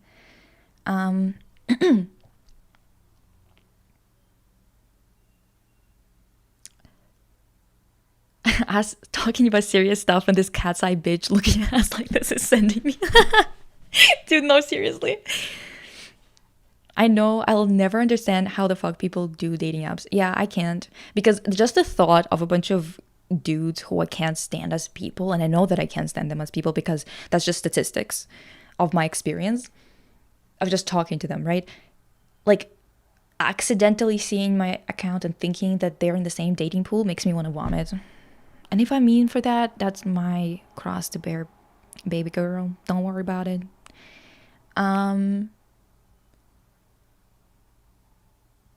don't know if it was her or another dating app, but a friend told me you have to pay for premium for men not to see your profile, even if your profile says lesbian. Fucking hell. Are you serious?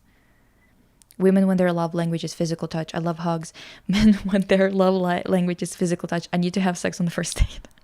Literally, no boundaries, no understanding of like decorum, just decorum. Yeah, every time I lift my head, I see that Faka's ugly key on the screen. Sorry. Sorry, guys. I need to be wrapping this up because it's almost we're almost at 4 hours and I gotta go take care of some stuff. I'm supposed to have a meeting right now, but the director is sick, so I need to perchance reschedule it suddenly. Fuck, I don't know. Shit. Fuck. Damn. Guess, I don't know.